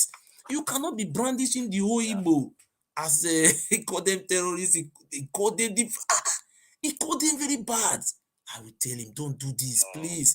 I was advising him. He never listened to me. But as I speak to you now, he's in prison in London. Maybe it was 15 years or 8 years they have given them to serve. But I felt so sorry for him. But I advised him. But look at me. They have taken me to court. I have spent no less than 40,000 euro. We are talking about I don't know how many millions of naira I have spent in this country, but I have never go to jail one day because different people took me to court. As I'm talking to you now, I have a case now that I have paid about 7,000 euro. I paid about 7,000 euro. People supported me because I cannot pay that money, People supported me. But I am optimistic that I will win. Because when I am talking, I don't just bring hatred to a tribe. Because we have good people that are bad. So remove them out, take the evil out and condemn the evil. That is, I have made them to understand, look, we have cultists Benin. They are killing people. They are killing those cultists. They are killing our own people. Okay, because those cultists are killing our people now, that one means all the people who come from our state, they are all devil. That is not truth. Most of our people, even most of our Igbos, they are calling me, we love you so much. We are supporting you before. When I was having a case, and one Igbo man give me 2,000, how many million is that one? That is about 2.something million naira he gave to me. Here in Germany, another Igbo man give me 800 euro. My brother, if you convert those money I'm talking now, it's big money. Some of them were calling me, we used to love you. I say, Oga, when I see I cannot argue with some of them, I say, look, I am entitled to my opinion. I have right, even though I can decide to say I choose devil. it's my luck. And if I say I want to support devil, that is my own luck. I say, Oga, this is democracy. Fulani man, Yoruba man, Igbo man, Ijaw man, all of us are Nigerians. Are we not Africa? But let us condemn this act of bandits. When I want to call them, I call them Fulani bandits because they are Fulani. bandits. But I am not saying the whole Fulani are bad, because the Fulani know that these people are they are destroying their names. That is what Atiku, I am sure Atiku is going to solve this Fulani problem, these bandits. This problem will be put on an end. Atiku will surprise Nigerians, especially those who are doubting him. He will surprise them. And let me even tell you something. Compo had his rally yesterday. Is it yesterday or something? Okay. You should go and see the crowd. It was nothing to talk about. It was nothing to brag about. Okay. You know, because everybody is aware that he's not going anywhere. It's like Obi. They have, when they were asking Obi, you know what they were asking him? They were asking him a question. They asked Obi, okay, Obi, Atiku said, Alhaji Atiku said, Mr. Peter Obi don't have a structure. He said, when he wanted to answer the question, he said, Alhaji Atiku Abubakar said that in the north, 90% of them are not don't doing the social media things. When Obi want to reply, when Obi was trying to reply, you know what Obi said? Obi was very funny. He said they are going to invest on education. I said, look what Obi is don't even understand. Because the reply of Obi was very funny. Look, let me tell you what I know about the North. Before the white men came to Nigeria, the Northerners were already going to school because they have Islamic education before. These people are educated before us. Because I read the history, I settled down to look at the history of the Northern. The Northern people have already been reading Quran, writing Quran, going to school. They already have education. Even we don't even know what is called school. The Northerners have education before us. Their education was Islamic education. And I have an audio. I will send one audio to you. This audio, it was Lord Lugard who sent this message to the Queen of England. I have the audio. Do you know what Lord Lugard said in that audio? He said that when they came to North and they find out that the Northerners were already structured, they have Emir of Gwandu, and the Sultan of Sokoto. These two people were the one in charge of those very area. So what they did, they have to liaise with the Emir of Gwandu and the Sultan of Sokoto so that they can be able to reach out to the people in the rural area. You understand? So that is what we have said. I was begging just now is that I must say appealing to the Sultan of Sokoto. That throne is a revered throne. That man, that Sultan of Sokoto have a very powerful position in the north. He should use that his position to meet with, if Buhari, I don't know, or we cannot wait for after the election now, because the insecurity is still going on every day. People are still dying. How can you kidnap somebody for 3 months inside forest? They kidnap an emir for 3 months also. Yes, I saw it. So all the people that are saying that, oh, these ones, they are targeted this, and the emir they kidnapped, he is the Fulani man. In fact, his title is Emir of Fulani. So they kidnapped him, and he has to pay, I think they paid millions before they released him. And the man was even sick. He was sick. They had to go and buy drugs for him to take. Okay, now from Zamfara to where now? That road is no good. Which area in that state? It is inside Zamfara, and that road, the one that is going to Kebbi, on the Anchor side. If you ask anybody, Zuru, Anchor to Zuru, from Gusau to, which is the state capital, if you are going to that Zuru side. To Benin Kebbi. That side, to Benin Kebbi. Zuru is in Benin Kebbi. So that route is a federal government route. Despite the route, that route has been a death trap because of bandit. My God. Any day you can, even in the evening, they can operate, they can decide. In fact, last election, during the morning of the election, they did operation on that road. They tried to seize the money for campaigns. Mm-hmm. It was fortunate that the money was escorted by the military, and the military was able to kill at least 8 of them that day. That's how they escape. But what my last point to you now is, I think the time have come for the whole emirs, because this is their domains. If it's possible for them to give gun to their to their own people to drive these people out, because you cannot know the forest more than those people, the communities. These people know the in my community, I know my community more than outsiders.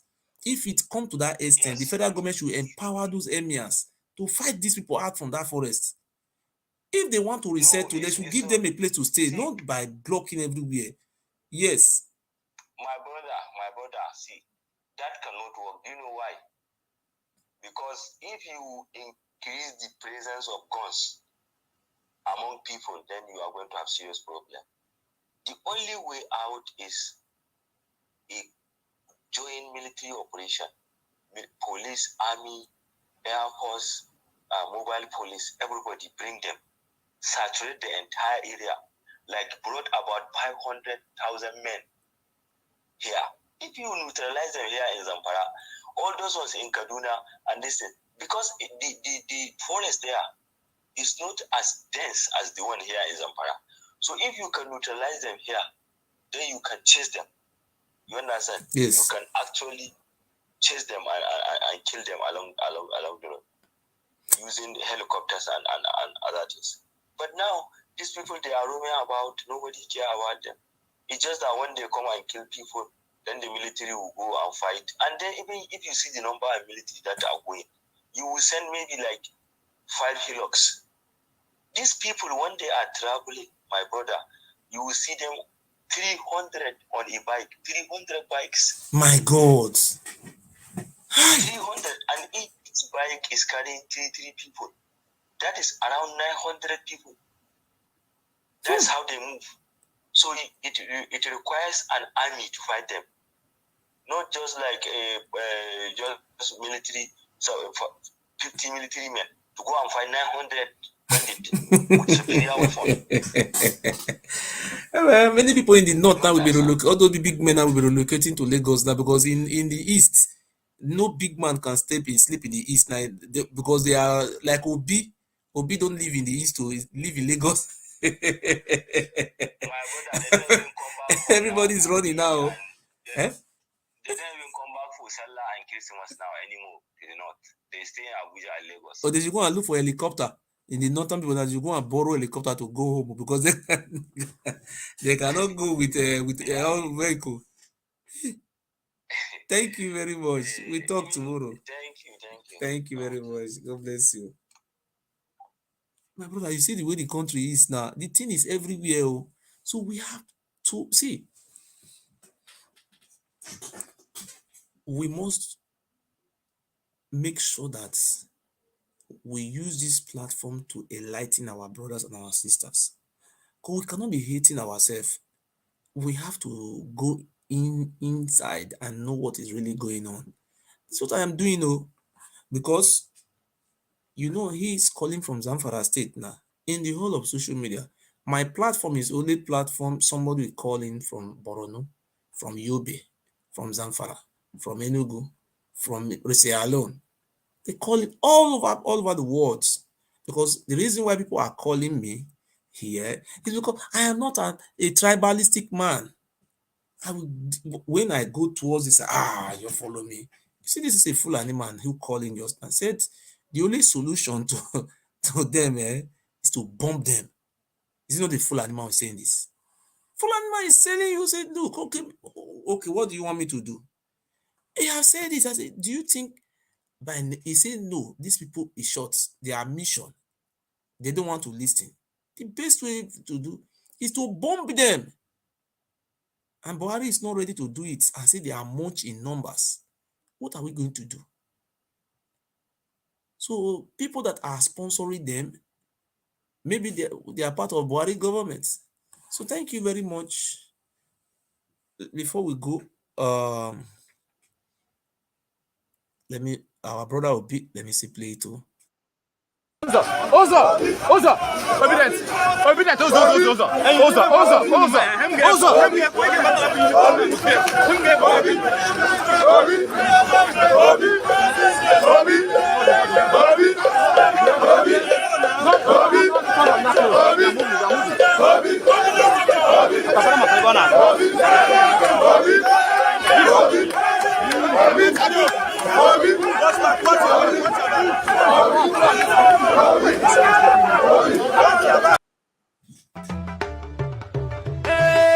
Atiku kawai, Atiku kawai shi zamu. Atiku kawai zamu, Atiku kawai zamu, Atiku kawai zamu. Ruwa masakin ka saboda zama ashe dai koko ne. Waziri kawai zabin talakawa dan shi shago ne. Kowa a kasa ya yarda da jarumi na akoki ne. Waziri wuta, wuta, mai kona magauta ne. Sardaunan ganya ashe kai mai tausaya wa dukkan mutane ne. A san darajar kowa, kana kimantawa.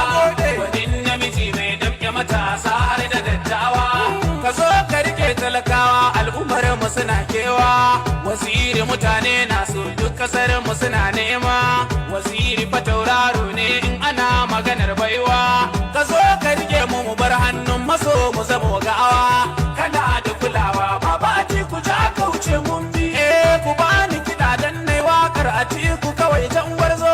Jirgin Nuhu mai kwashe jama'a makiya sai kun zo. APC kam ta zama gawa, PDP dodar mun dawo. Mun gane mai halin banza hankaka ba biyo daidai ba. APC tuni mata hallaka an gane su maza har mata. Dama mulkin kwace ne yau gashi ana rikicin yan mata. Shi wanda ake ta kirarawan waicin na aka bata san na gidawa. Yara a ita ci gida dan manja ana rikicin an kabe bagu. Dan takarar su ma da ake tsammani sun masa korar kura. Kai ya musu zafi tun da suna ta shirin koran Yarbawa.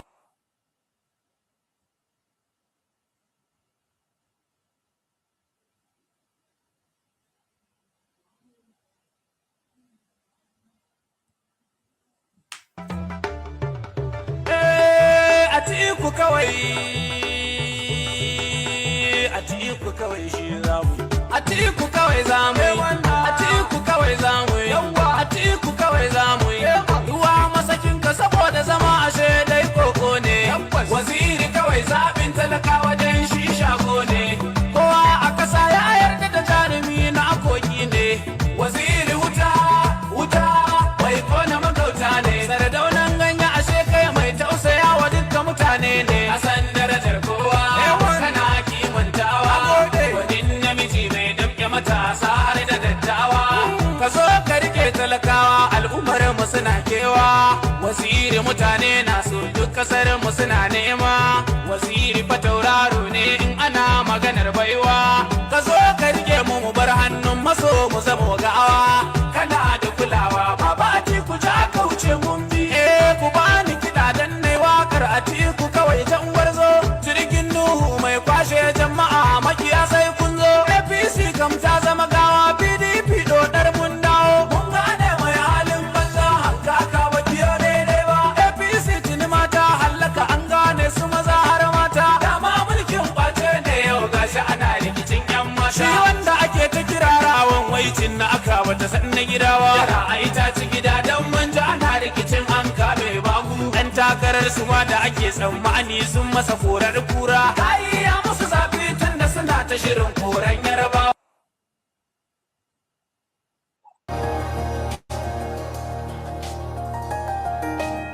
Also from the north. So, Constitution, not any other party. Initially was 13% is out of.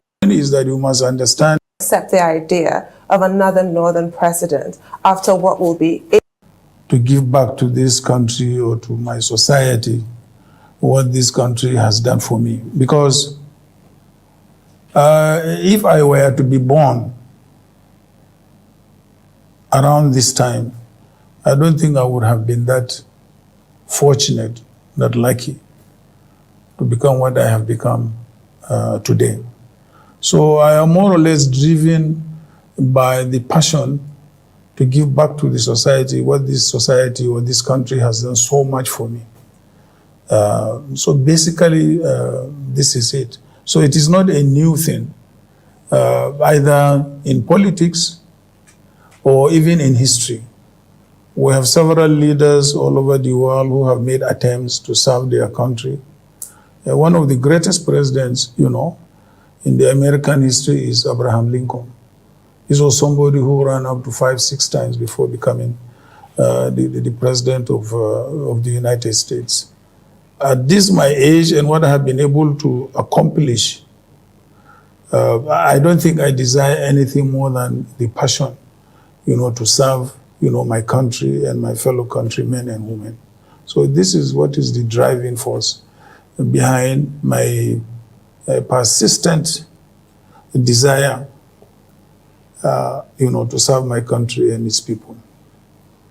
Some within even your party struggle to accept the idea of another northern president after what will be 8 years of a northern presidency under President Muhammadu Buhari. And this has found new expression, this resentment, when it was perceived that you rejected Governor Wike as your running mate, given that he's one of the bright hopes in the PDP. So why did you choose Governor Okowa as your running mate over Governor Wike? And how do you plan to unify your party so that Governor Wike and his supporters get behind your candidacy? Abiola, I also want you to recollect that I have contested this presidency a couple of times. And anytime I lost, I did not try to blame anybody. I would first of all carry my grievances through the court law, to the Supreme Court. Whatever the Supreme Court decides, I accept. And then I move on and I plan for the future.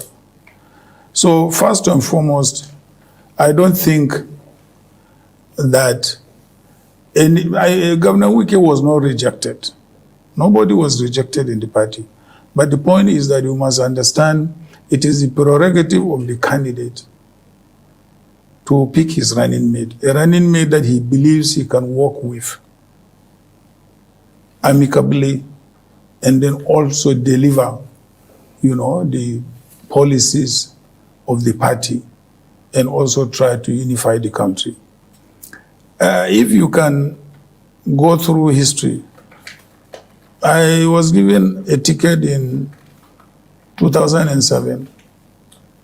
I picked a Southeastern, an Igbo. I was given a ticket in 2019. I picked an Igbo. And in 2022, I'm given a ticket, and I picked an Igbo man again. Consecutively, this is just to show you my desire to unify the country. So I don't think Governor Wike is a brilliant politician, is courageous, is tenacious. I believe he has a future in this, in the political, evolution of this country. So it is not that, it's not a question of rejection, certainly not. I think it's too harsh a word to say that, we rejected Governor Wike, certainly not. Okay, I'd like to ask a follow-up question. Since Governor Wike and some of his supporters, other governors, started protesting that you should have chosen him because that was the decision that was taken by, a group that was put together by the party with your consent to choose the running mate. And we were told by Governor Samuel Ortom of Benue State that Wike was a choice of about 13 persons out of 17, but then that you jettisoned the report of that committee. And on Arise TV, for a second term, Governor Samuel Ortom has said, well, he is praying to God to determine who he will support. But that if you reach out to Governor Wike, as some people have suggested, and you try to make peace with him, that he will have no problems. Okay. We would like to know, how far have you gone in trying to reach out to Wike? And are you doing that, if at all you are doing that, out of belief that is relevant to your ticket, or you just do that to fulfill all righteousness? So do you think it's relevant or is inconsequential to what is on the ticket? First and foremost, let me put the records straight. The committee that was set up at my own instance deliberated. There was no vote, and they recommended 3 names because they knew that it was my prerogative to pick any one of the 3. So there was actually no vote. It's not true. Governor Otom himself chaired that committee. He knew that there was no vote taken. And I have the report of that committee. And the committee said, we are recommending the following. And they recommended 3 people. And out of the 3 people, I picked one. I did not go out of that recommendation. So I think people should be fair to me and should also state the facts. That's one aspect of it. We are reaching out to Governor Wike and we are talking with him. And I believe very soon we will find, reconciliation. In fact, very soon, because we are talking to him and talking to his colleagues, governor colleagues. And I am very, very optimistic, we are going to resolve our internal crisis and move on. So are you saying that Governor Samuel Otom lied to the public? But what he gave was inaccurate. I can give you a copy of the report that was sent to me. There was no vote in there. There was no records of any vote. Absolutely not. Right, you expressed your consistent preference for running mates from the Southeast, but the agitation initially was that the presidency would be microzoned to the Southeast. No. Which? It's not correct. That's not PDP. There was nothing like that in PDP. Right. Absolutely not. But you are aware that there was a general agitation that agitation is different from a decision to microzone. PDP has never sat down as a party to microzone any position. Yes, we have said there should be a rotation between North and South as far as the presidency and also key officers of the party as well as government is concerned. I mean, we started it. We brought that into our constitution, not any other party. Any other party else is just following what we initiated. So we have never microzoned any position to any part of this country. It has always been between North and South. Right. Of course, there has been agitations from the Southeast, because since the return of democracy, they have not produced a president, neither did they produce a vice president. That is of course, quite legitimate. But in politics, you negotiate power. You negotiate power through negotiations, not through cohesion, not through force. That's why it is called politics. So the negotiations from the Southeast were not successful this time. Your erstwhile running mate, Peter Obi, left the PDP and joined another party, is also running for president. How do you think this will affect your prospects, given that the Southeast has always been such a safe zone for the PDP?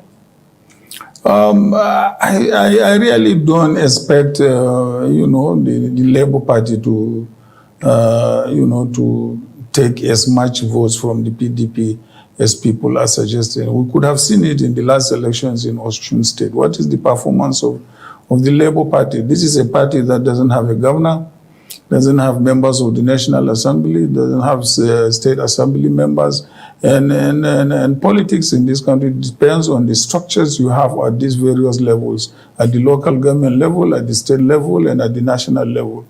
So it is very, very difficult to expect a miracle to happen, simply because Peter Obi is in the Labour Party. Well, 2 quick follow-up questions. The first one is... After all, they were saying through the social media they had more than 1 million votes in Osun State. But how many votes turned out to vote for Labour Party? And then again, mark you, you are talking about social media. In the North, 90% of our people are not tuned to social media. Well, I was going to ask 2 quick follow-up questions on this issue of zoning and rotation. Now, the former governor of Ekiti State, Peter Ayo Fayose, one of the reasons he put up as his own grievance is that Section 3C of the PDP constitution is very clear about rotation, about zoning. So to people who argue that, they think that the PDP jettisoned its own constitution That's part of Section 3 that I've quoted, by choosing the presidential candidate from the North, being your good self. So that's their grievance. Now, second follow-up question is that with regard to this, a group or several groups within the PDP are also saying that the chairman of the party, Senator Yochi, should step down. That is a matter of honor because he made the promise that he will step down if the candidate comes from the North. Now we have the candidate, your good self, from the North. We have the chairman of the party, also from the North. We have the chairman of the board of trustees, also from the North. So your party members are saying, no, we want fairness. We want justice in the distribution of positions. But you seem to have defended Senator Yochi, are you staying on when you spoke at the rally in Oshubu ahead of the governorship election? You see, this position we have found ourselves is not the first time PDP has found itself. But there is a difference. If the elected president is from the North and the party chairman happens also to be from the North, automatically the party chairmanship reverts to the South. So Fayose is reading the provision of Section 3 of our Constitution upside down. We had had it before. We have gone through this before. This is not the first time. When the president and the party chairman happen to be from the same zone, automatically, the chairman reverts to the other zone of the country. So that's incorrect. And the second part of your question was about Senator Yochi, are you stepping down? The step is he will definitely, if today I'm elected the president, automatically Senator Ayo steps down. In fact, we had a meeting of the Northern Zone, all the stakeholders, on the issue of Senator Ayo and also the chairman of Board of Trustees. And we all agreed that if the president is elected from the North, both positions will also revert. And then I think there is also a general misunderstanding. PDP is different from APC. Of course, APC copied some of the things because we are an older party. But they now lump us together. So, and now said, okay, since Buhari is from the North, so even PDP itself, forgetting that in all the PDP administration, the South had the highest number of years when the PDP was in office. So I think we need to separate these two so that we can be very rational in our arguments. But I think also I would like to blame the media for not trying to differentiate between these two issues. Right, I have 3 questions for you, 2 about APC and 1 about Nigeria in general. So since we've talked about Labour Party, we'll talk about APC. What is your assessment of your prospects now that the APC running mate, Asiwaju Bola Tinubu, has chosen somebody from the Northeast in Senator Kashim Shettima?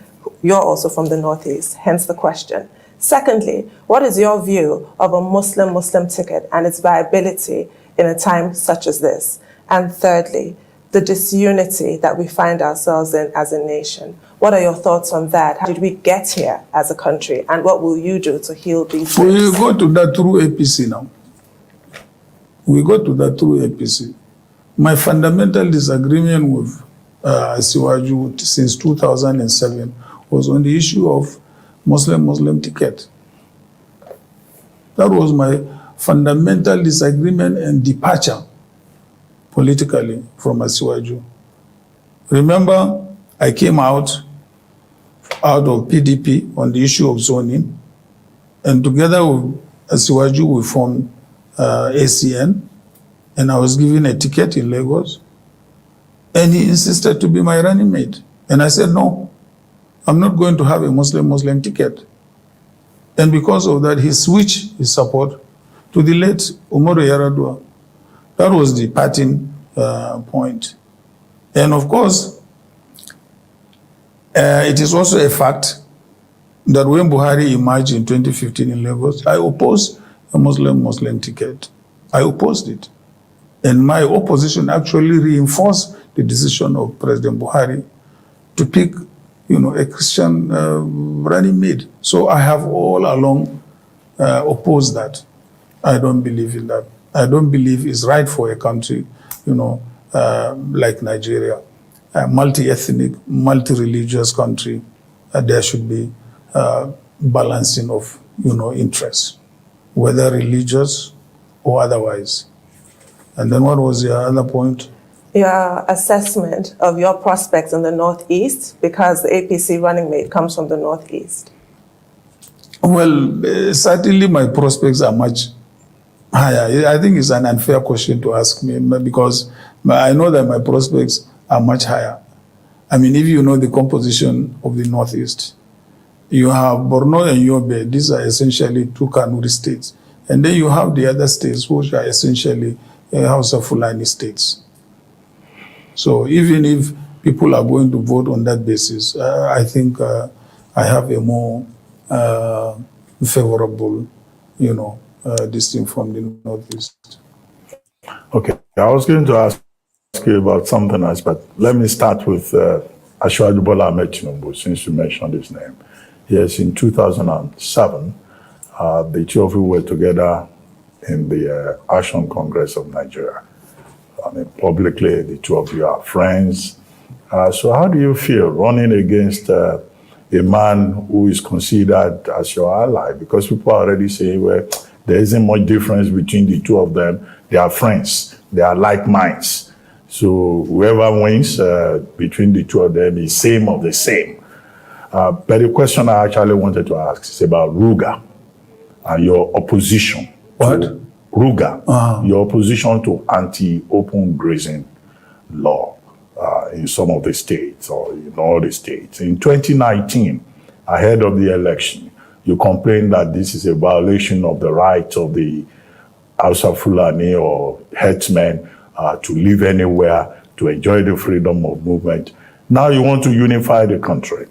And that was a major issue ahead of the 2019 election. Have you had cause to change your position? First of all, grazing or no grazing is not a federal issue. It's a state or regional issue. I have more than 1,000 heads of cattle. They have never gone beyond Adamawa State. So as far as I'm concerned, it is a regional or state issue. This is the facts of the case. So states are at liberty to take whatever measures in terms of law, either for or anti-grazing, as far as I'm concerned.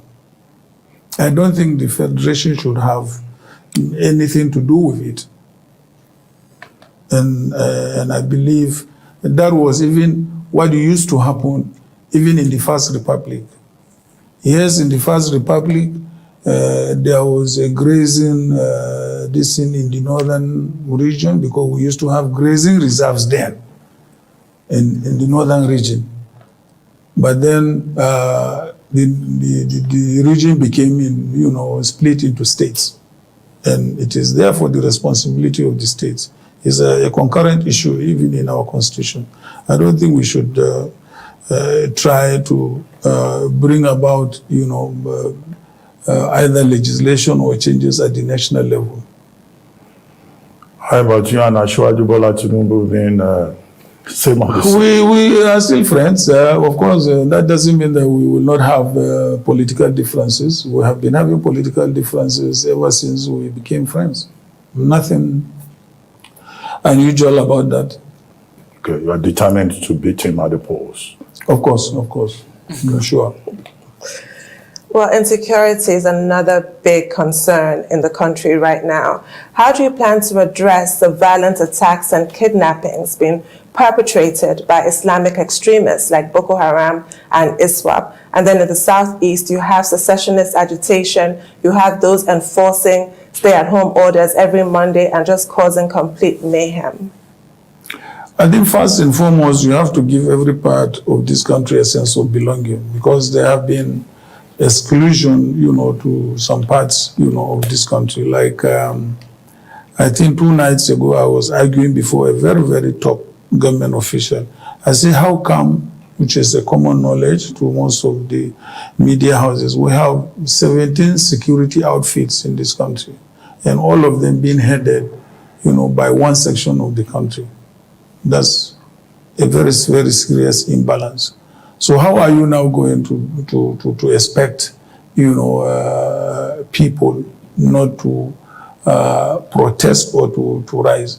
And then, of course, secondly, there is insufficient number of law enforcement agencies or agents on the streets. There is insufficient number of policemen on the streets. I give you an example. Egypt has a population of about 80 million. They have more than 2 million policemen on the streets. Here we are, Nigeria, we have over 200 million people, population, and less than 300,000 policemen on the streets. The numbers cannot don't bridge. So there has to be a massive recruitment of Nigerians into the police, not only massive recruitment, but training and equipping. And then there has to be, every part of this country has to be given a sense of belonging. And I'm also a supporter for, state police. In the United States, they have about 3-4 levels of police. From state police to county police to borough police to city police, all types of police are there. We need to review that in our constitution and make sure that we provide for levels of police men, at the various parts of the states or the country. When I was growing up, we had a local police, and we had only maybe 2 or 3 or 5 of them in my locality, and there was law and order. But here we are with the Nigeria police, and this same police, you recall, have been deployed, or our own security services have been deployed in Sierra Leone, in Liberia, in other parts of West Africa, and even in other parts of the world. But because they were fully equipped and well trained by the international organizations, they perform extremely well. So, first of all, there should be a decentralization of the police. And then, of course, there must be an increase in the number of policemen on the streets. And then thirdly, they must be well trained and well equipped to deal with our security challenges. It's something we can do. Well, let's talk about your manifesto. Looks like the subject of removal of subsidies conspicuously absent in that manifesto. Is this an oversight? Even if it is not an oversight, but I thought Nigerians have now come to accept my position on the issue, of subsidy removal.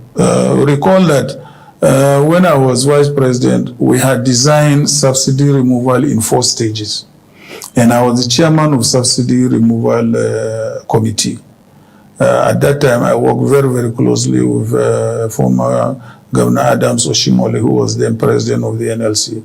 And we removed subsidy phase 1, phase 2. And by phase 2, by the time we finished phase 2, we had left office. We expected the next PDP government under late Umaru Yar'Adua to continue with the phase 2 and phase 3. That would have ended the issue of subsidy. But unfortunately, the policy got stuck. For one reason or the other, I don't know, because I had left the government. So I think it is inevitable that it has to happen, but it has also to be accompanied. And if you recall what we did in phase 1 and phase 2, the NLC made the demands on the issue of transportation, on the issue of allowances, increase in wages, which we all met. And then we removed phase 1 and phase 2. So I believe through negotiations again with the organized labor and also other sectors of the economy, that policy should resume and be completed.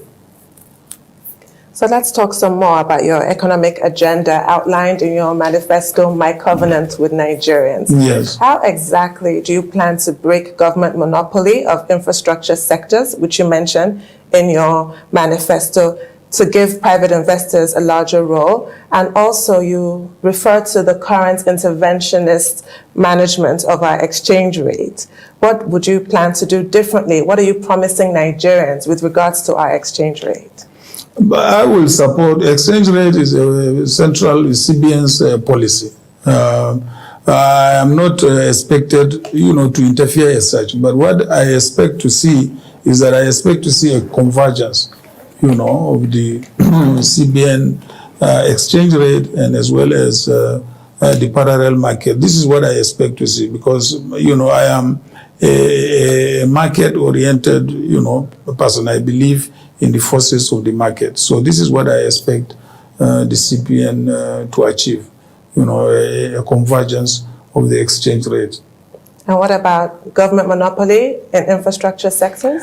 You have to, we had started it. Most of the reforms, were initiated by me as chairman of the Privatization Council. The telecoms reform, the oil sector reform, the pension reform, and so on and so forth. All these reforms were reforms that we initiated, and some of them we accomplished during our own administration. And what we intend to do is to continue with the reforms, the various sectors of the economy, whereby we can give the private sector more say as far as,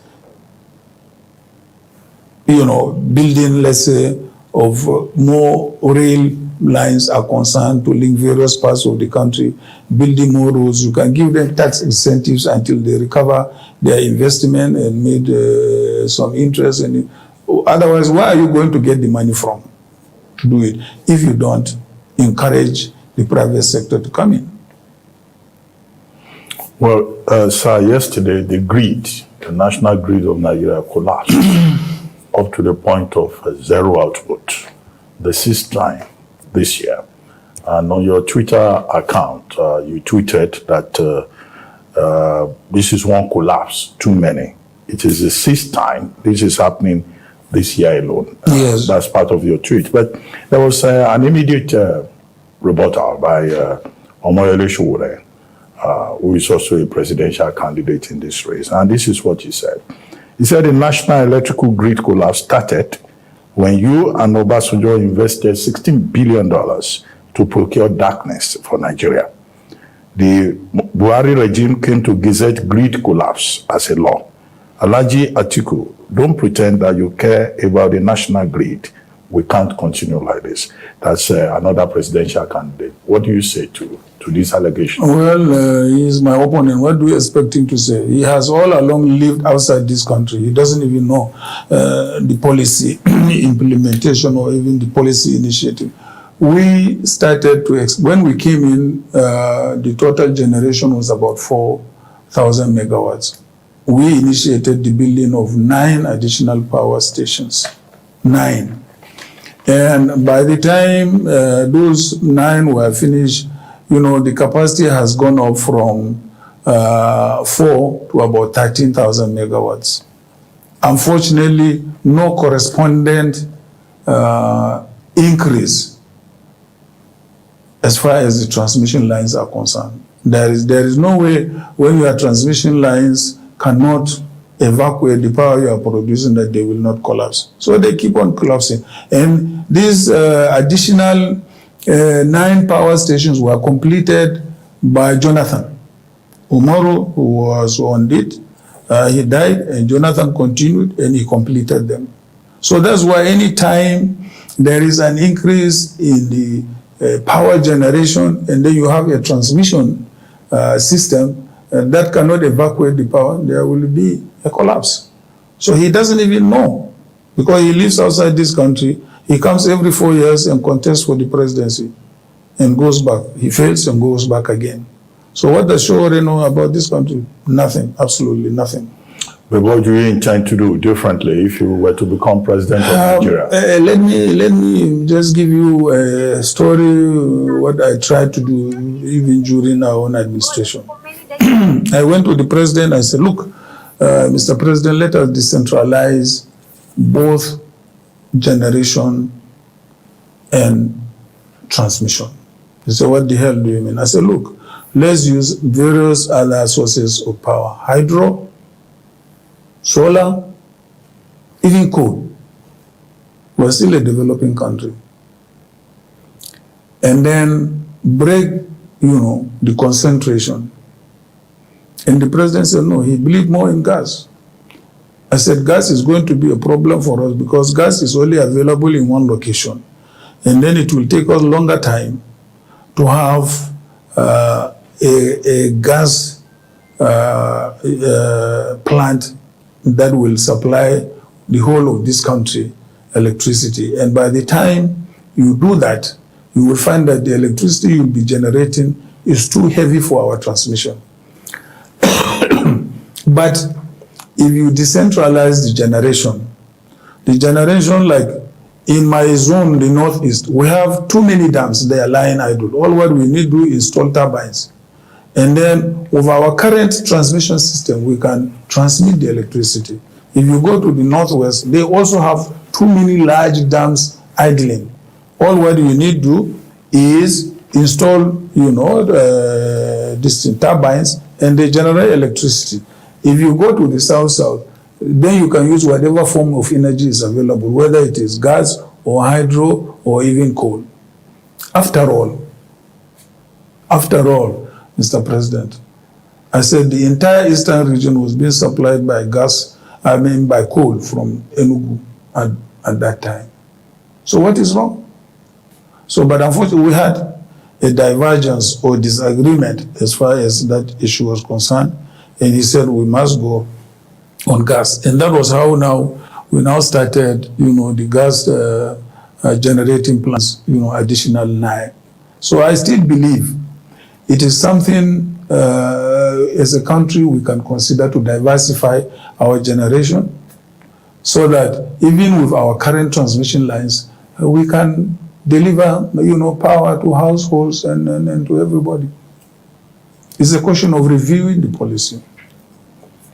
Sir, you've described the unveiling of NNPC Limited as a step in the right direction. What exactly is your vision for NNPC? Forces have launched new missile strikes on coastal towns.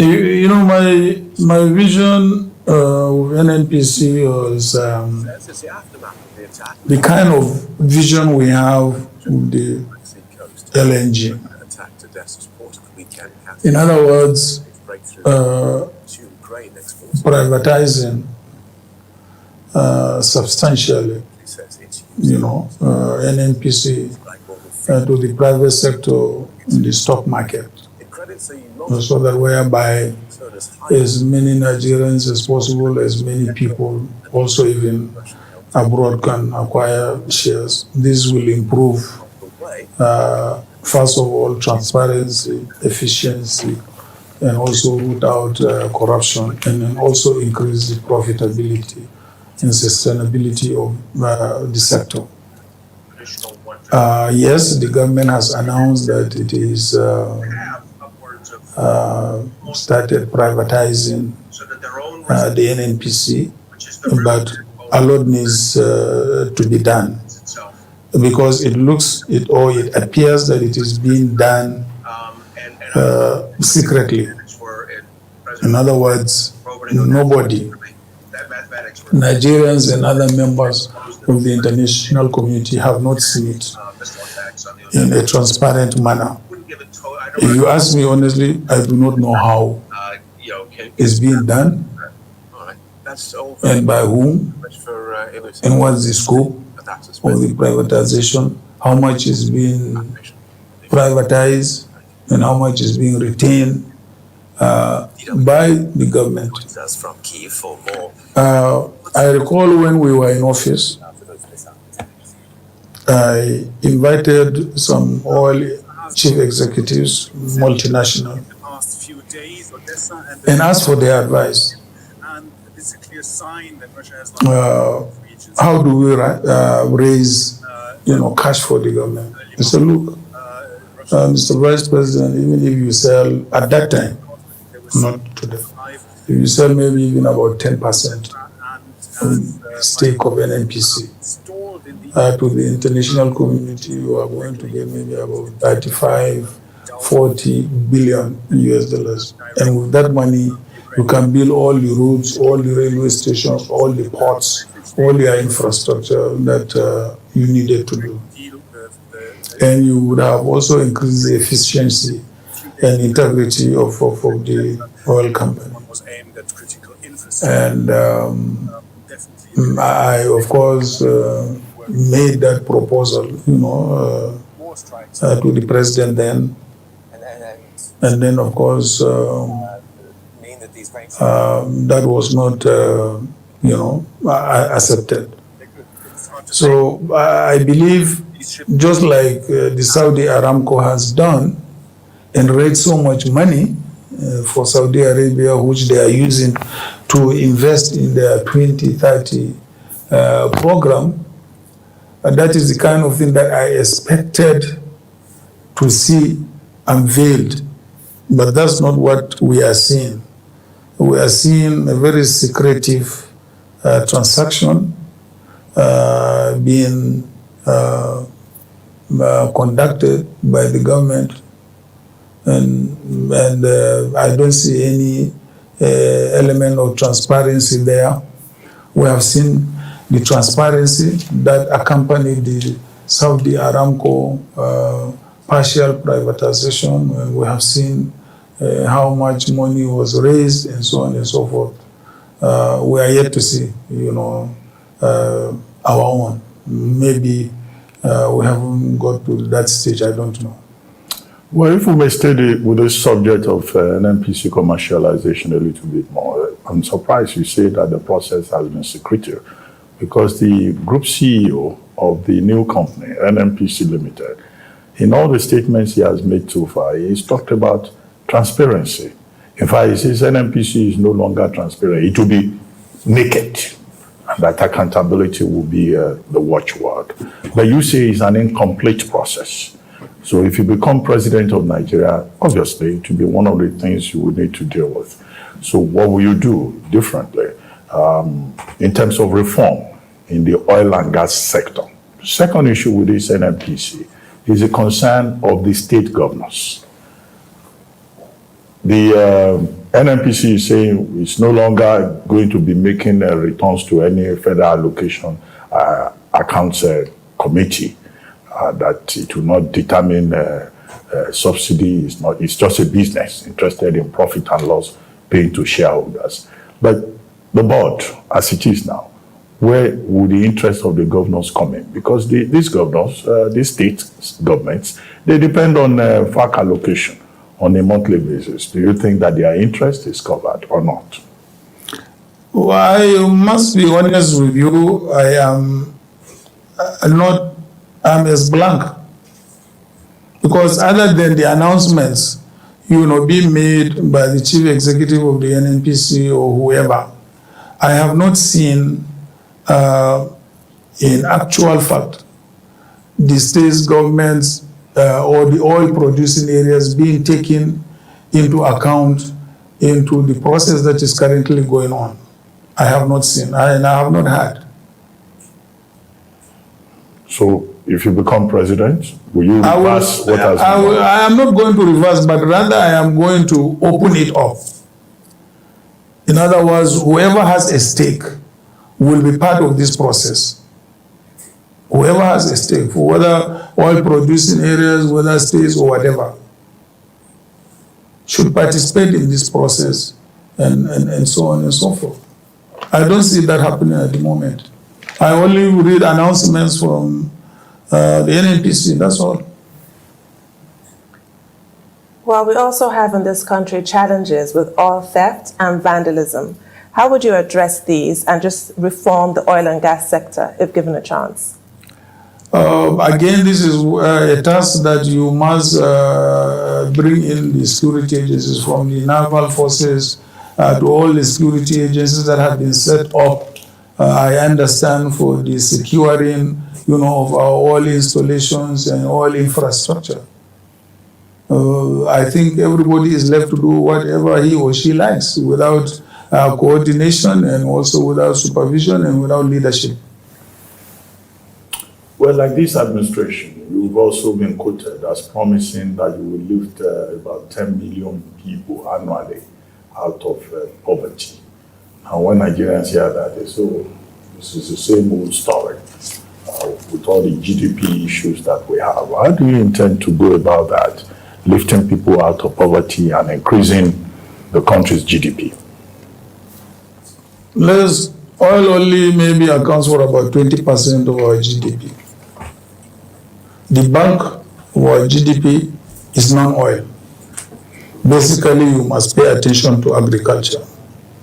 Both North and South, agriculture is the mainstay of the economy. You have to promote industrialization and manufacturing. So if you do that, you are going to raise as many millions of jobs as possible. Agriculture, manufacturing, industrialization.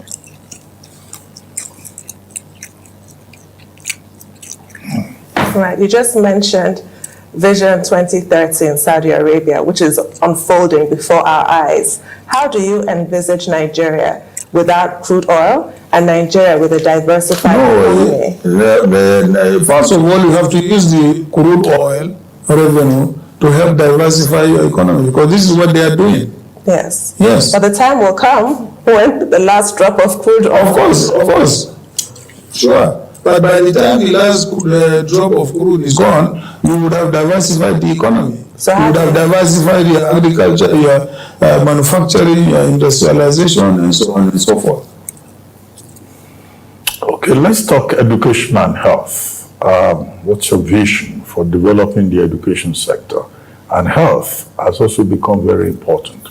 And some of your critics say, what is this attraction with Dubai? It's like you live in two countries. Sometimes you are here, the other period you are in Dubai, and they're asking, is it for medical tourism? Is that the Dubai attraction? What will you do to invest in education in Nigeria, invest, in health as leader of the Nigerian government if you win? If you can clarify this fixation with Dubai. There is no fixation by Dubai, it's just the handiwork of the media. Yes, I was in Dubai for a stretch during the COVID, and I used the period to do, my master's. That's the longest time I stayed in Dubai. Otherwise, I have never stayed in Dubai for more than 1 month. So it is the fixation or creation of the media and maybe political